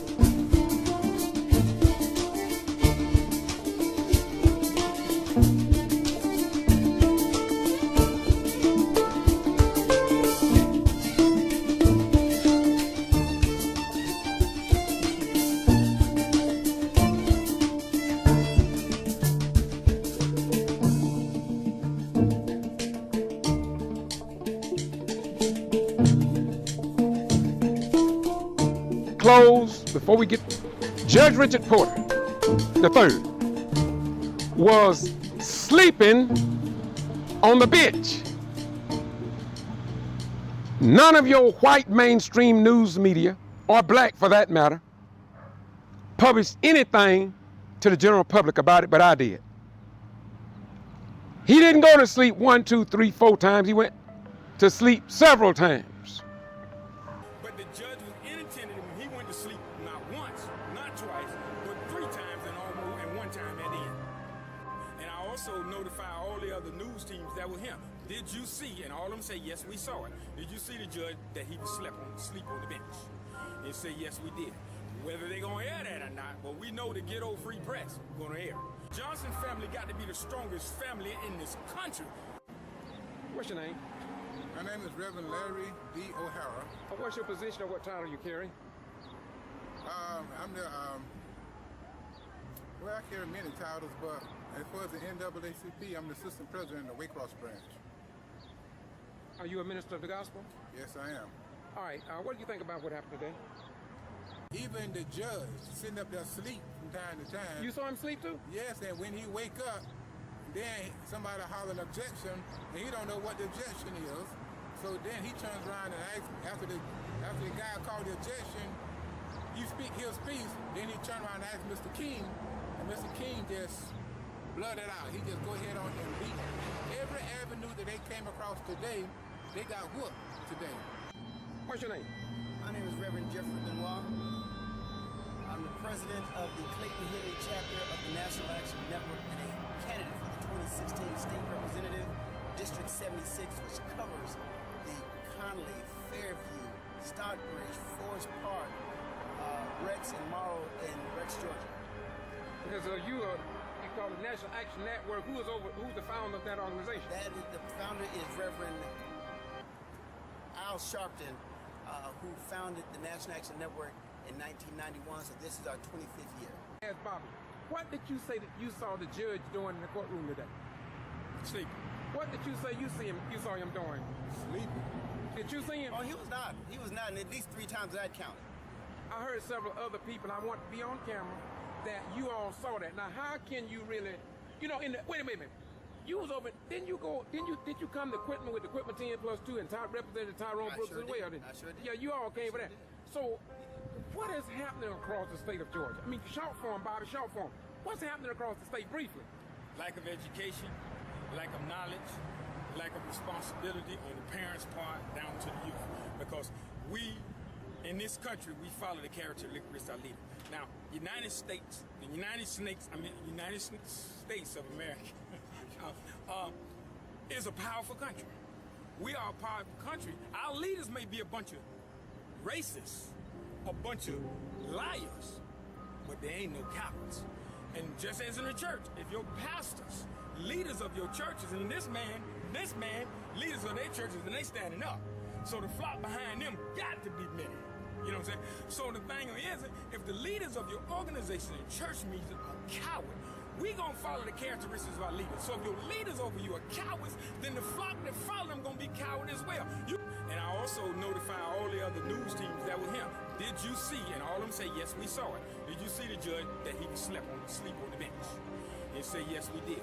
Whether they gonna air that or not, but we know the ghetto free press gonna air it. Yes, Richard Porter III may have a sleeping ailment, or he just didn't care about the KJ case and the information that was being discussed there. Now, I may be lying, but when people came out of the courtroom, they came to my camera and wanted to speak to other TV stations, but they didn't see it newsworthy. So they didn't interview them, but I did. Bobby Worthy from Justice League United. Another brother from Clayton County.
NAACP representatives from Waycross, Georgia,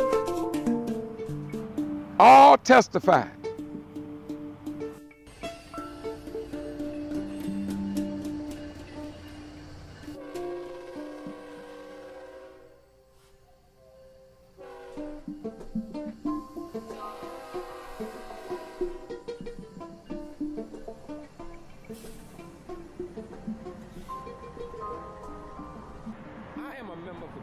And I specifically asked Judge Porter about, he had already chose WALB out of the 4 people station that showed up there today. And so my question to him was, the person that he selected, will they be there to record the entire day? Because I knew I was committed for a week. I would be there and record every bit of it. and I would forward it to all TV stations, and those, including those that was not here. So as it was, Channel 10, they didn't come back this afternoon. And so my question to you is, do you think that was that done deliberately? So this afternoon it would not be a recording, a complete recording? We know we got a transcript, but that's not what I'm talking about. Well, my thing is the judge limited. My opinion, I think the judge messed up when he limited, because he does have discretion in the law to allow recordings. But once he allowed one and don't allow the other, then he violates the freedom of the press. He violates the open meeting law. Because once he allowed one, he need to allow the other one. And I think he was biased and motivated by not really knowing what would come out of, I might as well say, a CBT's amount, because it seems like CBT was the only one standing up for true justice. When we, as members of press, we went behind closed doors with the Honorable Judge, and he had already had a pre-analogy about WSB, I think, out of Atlanta. He said that, number one, he didn't abide by the rule of governing us, the journalists. And so my question is that why would not a person state, I can only record to 12, and then at that time the judge could say, well, who can take it over the rest of the day since you all four are here, and I'm only going to permit one in? Why didn't he simply ask that question, and then if anybody else would take on this afternoon? It seemed like to me that this is the worst county. I record across the state of Georgia, and this is the worst courtroom and the worst judge I have ever had to face in order trying to get in the courtroom. And I think that you talk to other people, including the people that went in there with me, they probably would say the same thing, because we were talking about it outside. Why is it that they don't want the truth to get out? It seems to me, my beautiful brother, and I want you to comment on it. It seems to me that we espouse around the world that we believe in open government, sunshine laws, and so why would we even put a cloud over something such as this most important national, if not international, case concerning the death of a 17-year-old student at the Lowndes County High School? And by the way, I'm under a 2-year, 11-month criminal trespass, and I violated no law. And it happened because of Kendrick Johnson's death, many believe, and I believe so too. So your comments on that? Well, I believe in open government, and they would tell you that they believe in open government. They really don't. They believe in an open them. They believe laws and rules and procedure in place for them when it fits their needs and their situation, but not our needs. The laws are not for us. I'm just being honest. The laws were never written for us. When they started writing laws, our ancestors were slaves. But what I believe in is that these people are trying to continuously cover up the Kendrick Johnson murder. It's out.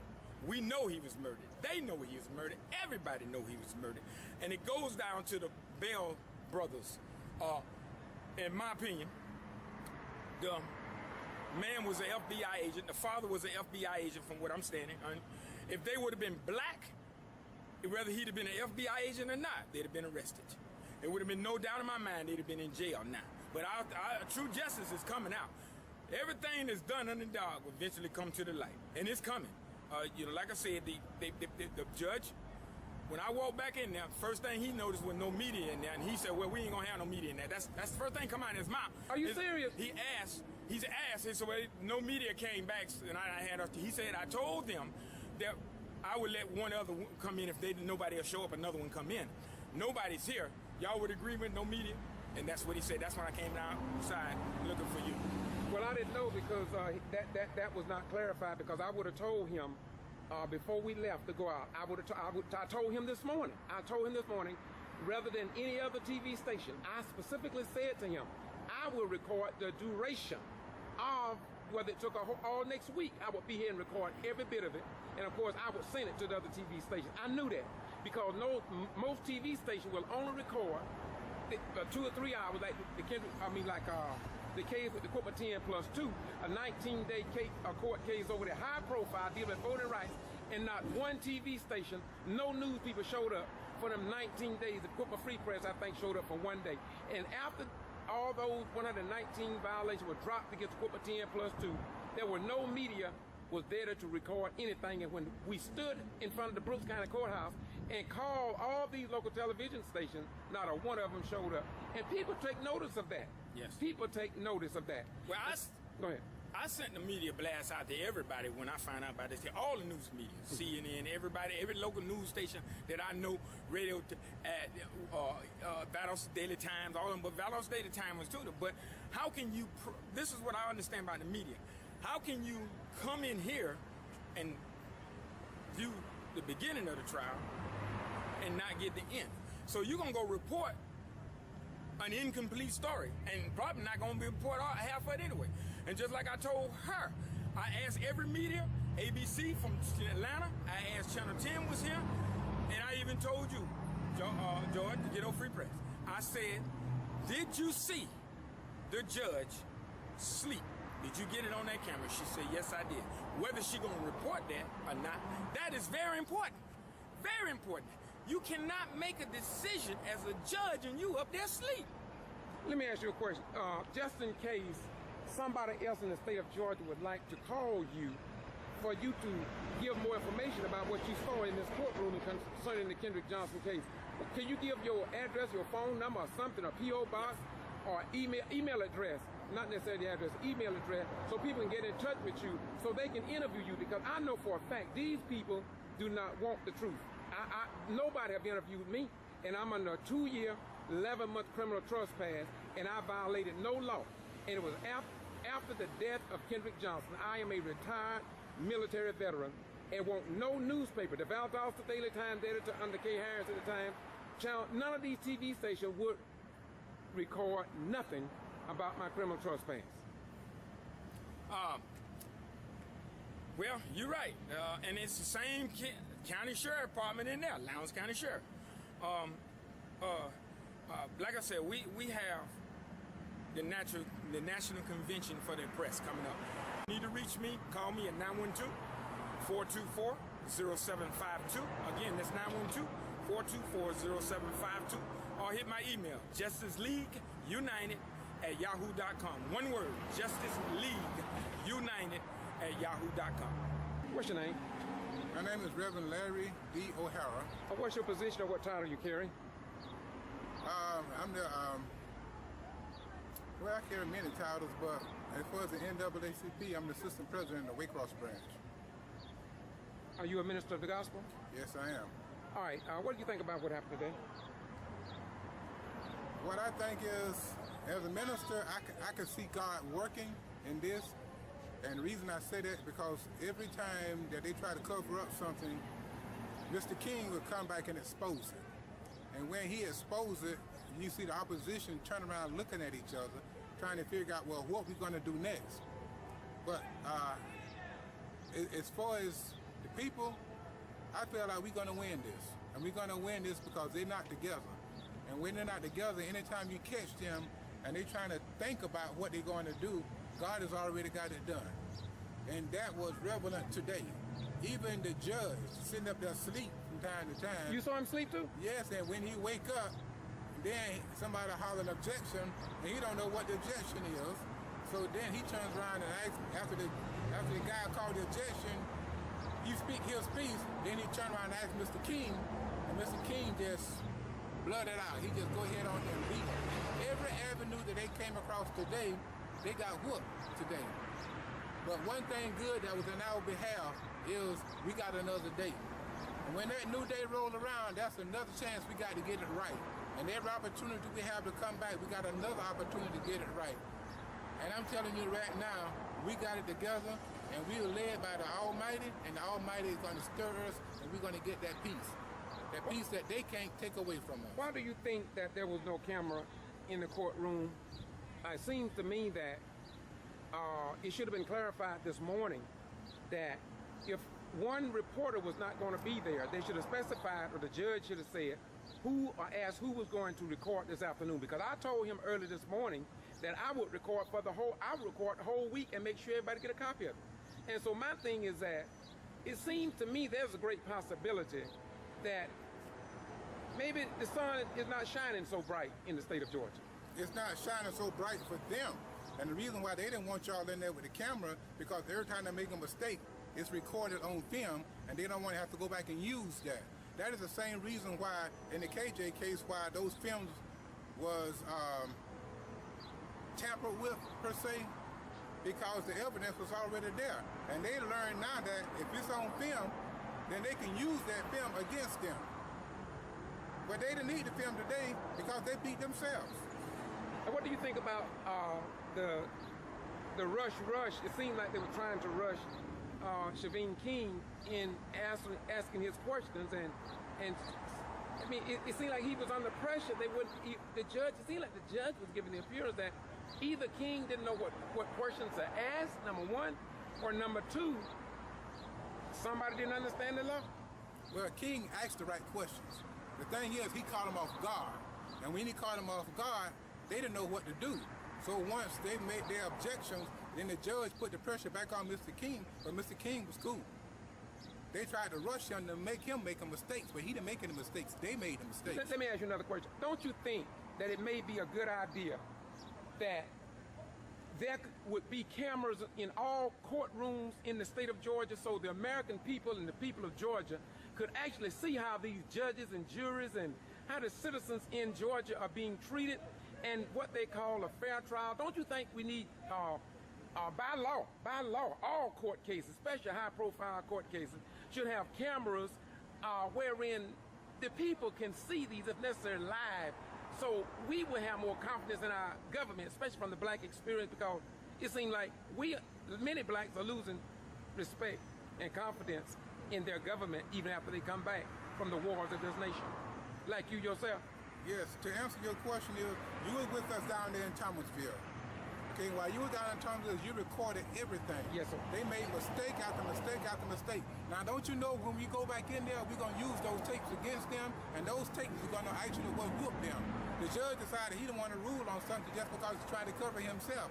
But it's too late now. You're my Judge Altman now? Yes, because you got it on film. And the same thing here. If all of this stuff is on film, every mistake that they made, Mr. King will take those mistakes. Well, not Mr. King, any lawyer. Any lawyer with any kind of law degree should understand that, yeah, they made a mistake, so I'm going to expose this. I'm going to use this.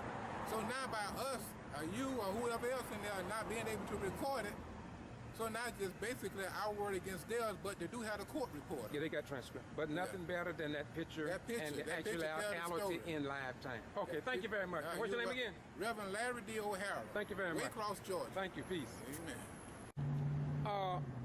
What's your name? My name is Reverend Jeffrey Benoit. I'm the president of the Clayton Henry chapter of the National Action Network and a candidate for the 2016 State Representative, District 76, which covers the Connolly, Fairview, Stockbridge, Forest Park, Rex and Morrow in Rex, Georgia. Because you call it National Action Network. Who's the founder of that organization? The founder is Reverend Al Sharpton, who founded the National Action Network in 1991, so this is our 25th year. The last time I saw you, you was in Macon with the Secretary of State answering questions about your last campaign run, I guess. Absolutely. And you missed it this year, but I was there and I recorded it, and it's on YouTube. In fact, you'll see that in a few days. But my point to you is, why are you running again before we address what's happening here? Well, I'm running because I never lose. I am a servant of the people. I've been a servant to this country for 32 years in the service. There's something about after 30 days of service, something you do consistency, you become good at it. Well, I did it for 32 years, so I'm real good at service. And now my service is unto the people. I'm unemployable. They can't afford me. There's no way in the world I'll sign up for slavery, but I will serve the people. So what I do because it is my passion, and I find it without even fear or effort. It's just what I do. And we don't have enough men that will stand in our community and give civil service back to our community. And hopefully, with this service, we can spark a new generation of civil rights activists, of individuals that will serve our people without the effort of how much are you going to pay me. Because civil service is a thankless job that doesn't come with a whole lot of pay, but it comes with gratitude for the services that you render. Okay, Brother Jeffrey, let me ask you another question. Now, give me your name once again, because we're finna turn the corner. Give me your complete name and the office you're running for. Reverend Jeffrey Benoit, I'm running for the House of Representatives in House District 76. Now, you are from Clayton County, Georgia. That's correct. Now, this is the big boom. What in the hell are you doing down here in a little town like Valdosta, Georgia? What are you doing down here, man? And why did you come? Well, all things community education being first. When I got the rallying call on yesterday that this family was going to be in court, I suspended my campaign in order to put down what I was doing to do what I need to be doing. And that led me to come here because civil rights doesn't go when it's comfortable, it goes when it's needed. And by virtue of this family needing support, I would be a beggar and a thief if I didn't drop what I was doing to be here to support them today. And I didn't find a better thing that I could do today than be there in that courtroom for this family. And I feel good about the fact that we were there, they know we were there, and they know that we were there for them. We told them when we got involved with them, we won't get in your business, but we'll be in your business if you invite us in your business. And they invited us in their business, and so we told them we will be with you when the cameras are there and when the cameras are gone. And there was no cameras there, there was no fanfare there, but there was a need there. And that was a need them to have some support of the community that said they would be there no matter what. And so I had to prove to that this is not something I do because it's got fanfare, because it is needed. Okay, now let's step inside of the courtroom today. In the minute that you set foot in the courtroom, how many attorneys that you see there that King had to go against, and what ethnic group was it from, etc.? Well, if I counted correctly, there was at least 9 attorneys there against 1 attorney. 9 Caucasian attorneys, all of them with the same plight against this one family. And Attorney King, much like President Obama, just held them all off, with one hand. And I know at the end of the day, they said, what matter of man is this? Yes. We came at him, and he took his time. He methodically wore them down for 8 hours. He stood there at that podium and questioned them repeatedly. He had a number of different objections where the judge probably ruled for them, ruled against him, but he didn't waver. He didn't waver one way or the other. He stood there, he stood his ground, he consistently brought forth the questions, and they saw that this man, not only did he have to be prepared, he came prepared, where they came hoping that they had enough army with them that he would buck and break, but he stood his ground. How do you think Shaveen King was able to not quit, not to just give up? It's odd that I just had that brief conversation with him. I just had that brief conversation with him.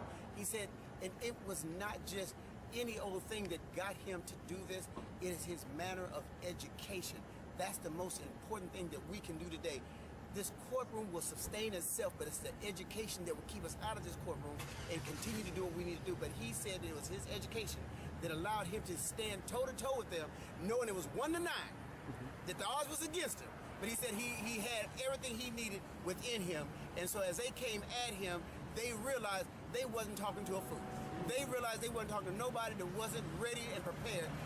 They came at a case that they had never prepared for, and he was all ready, and he was going page for page. And at 5 o'clock, it only got to page 4 of over 100 pages?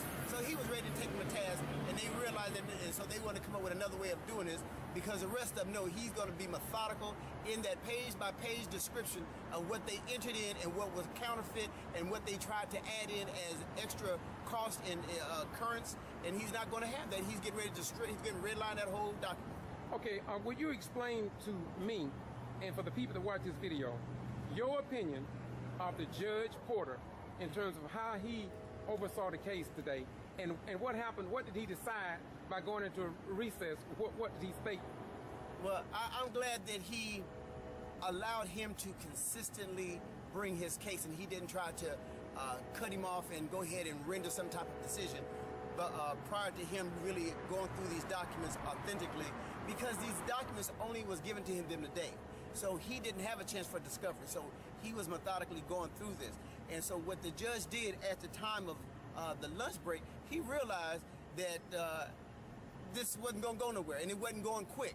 Although they were hoping they can press him into it, Mr. King was cool, calm, and collected, and didn't get excited, didn't break a sweat, and moved at his pace. And at 5 o'clock, they were like, we're still here. But when you say that he's definitely focused on ensuring that Kenneth and Jacqueline and that family get a fair trial, and that they are thoroughly and professionally represented, and that nobody should take away that right. Did you not? Well, I will tell you that in the early beginnings, I didn't see that, and I didn't feel that.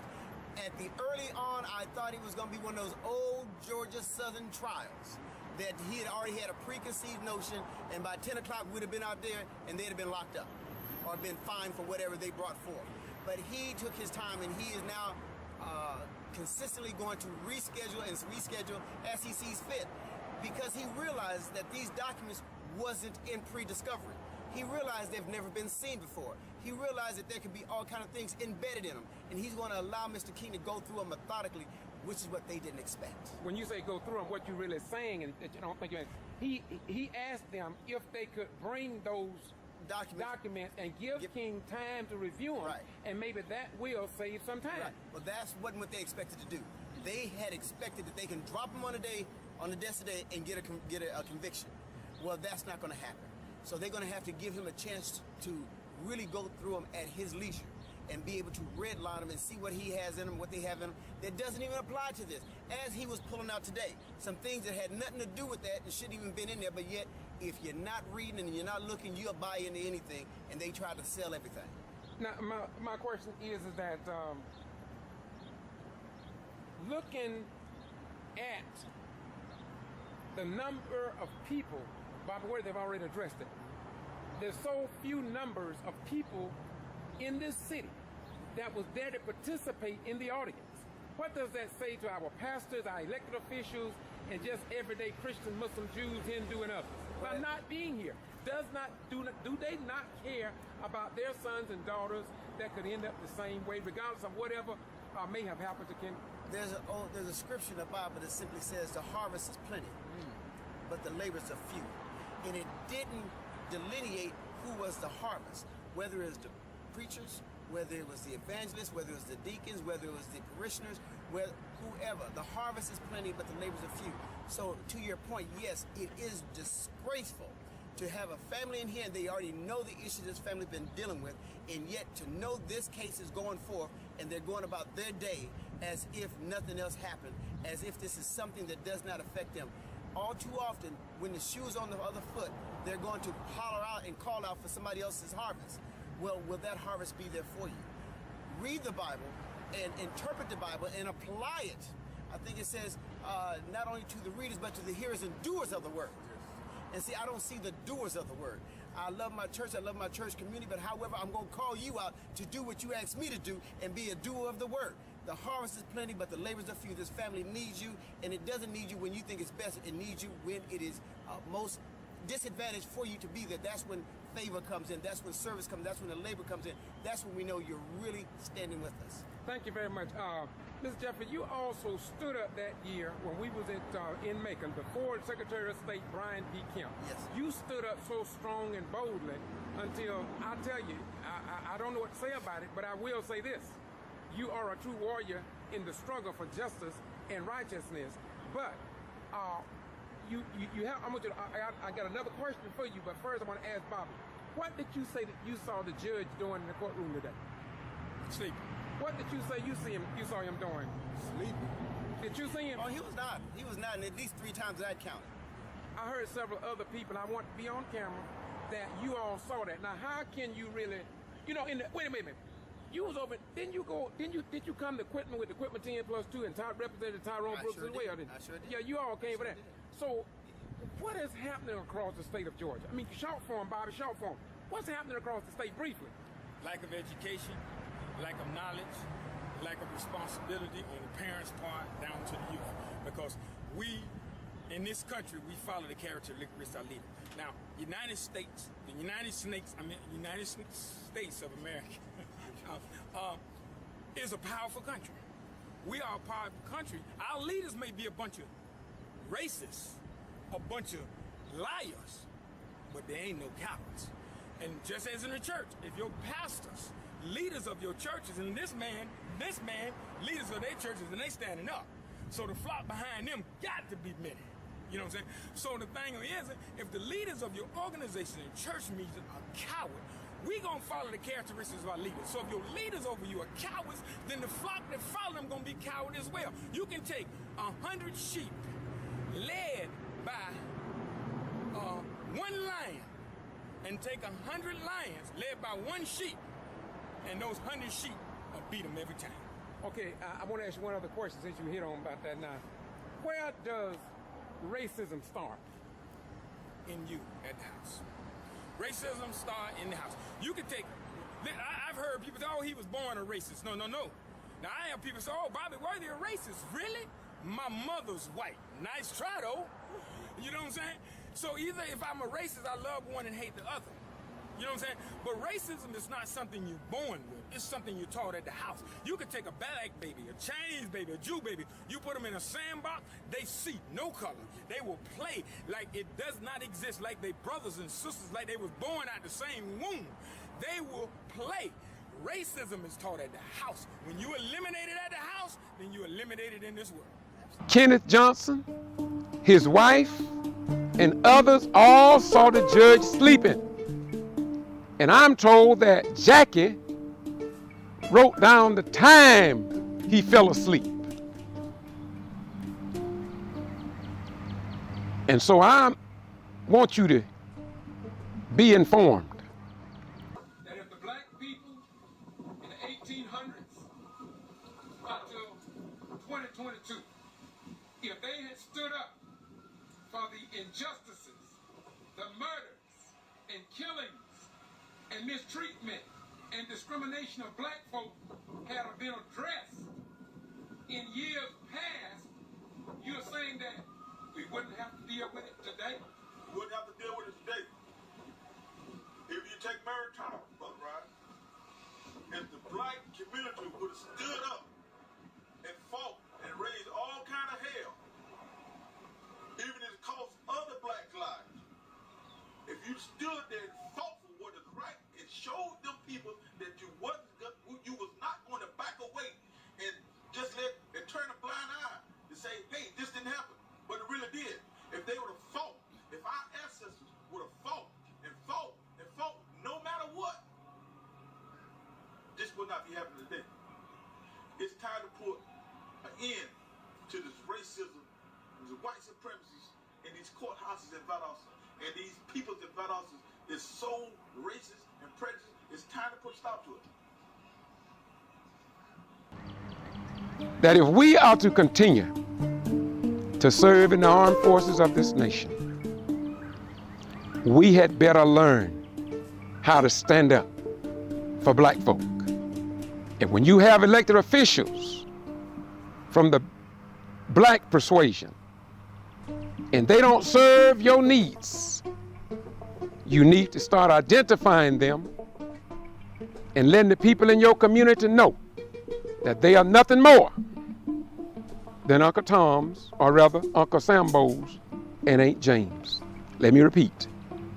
They are nothing more than Uncle Sambo's and Aunt James.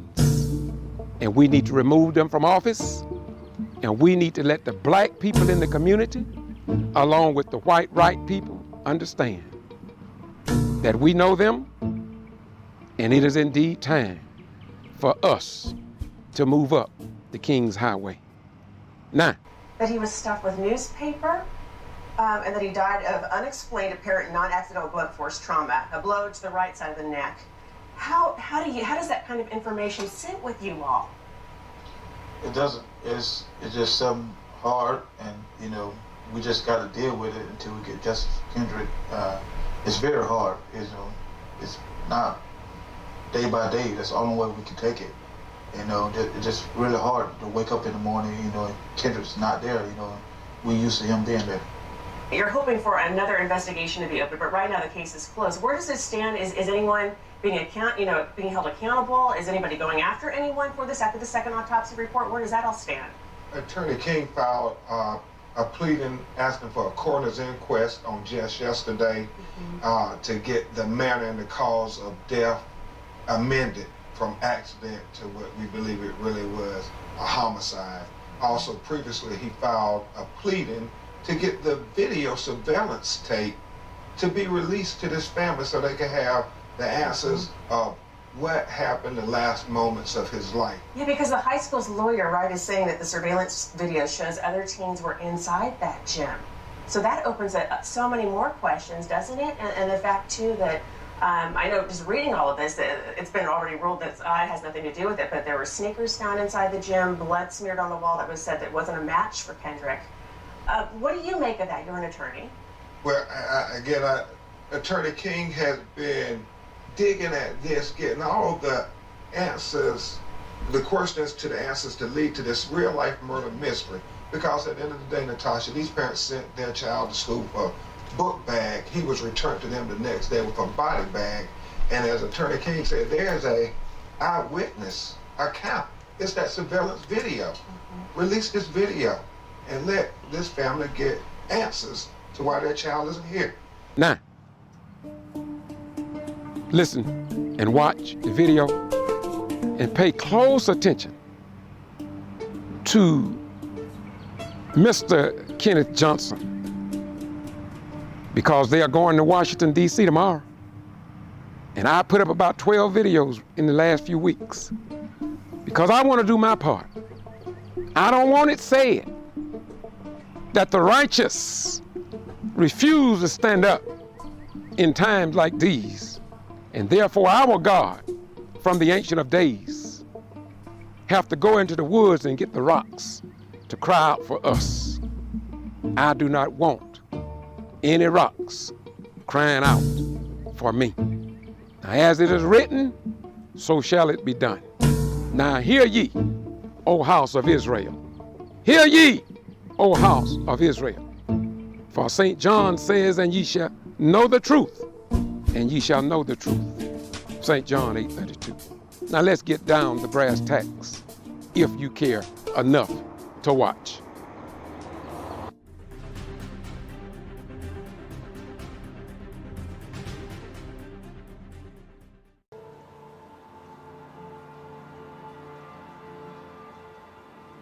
Did you see Kendrick that day?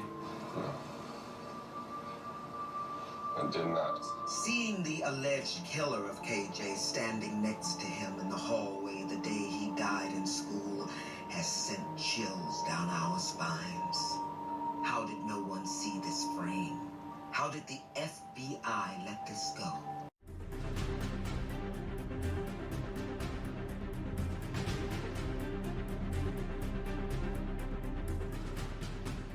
They'd have found them that night if he'd have been a white boy missing. And then they would have done something about it.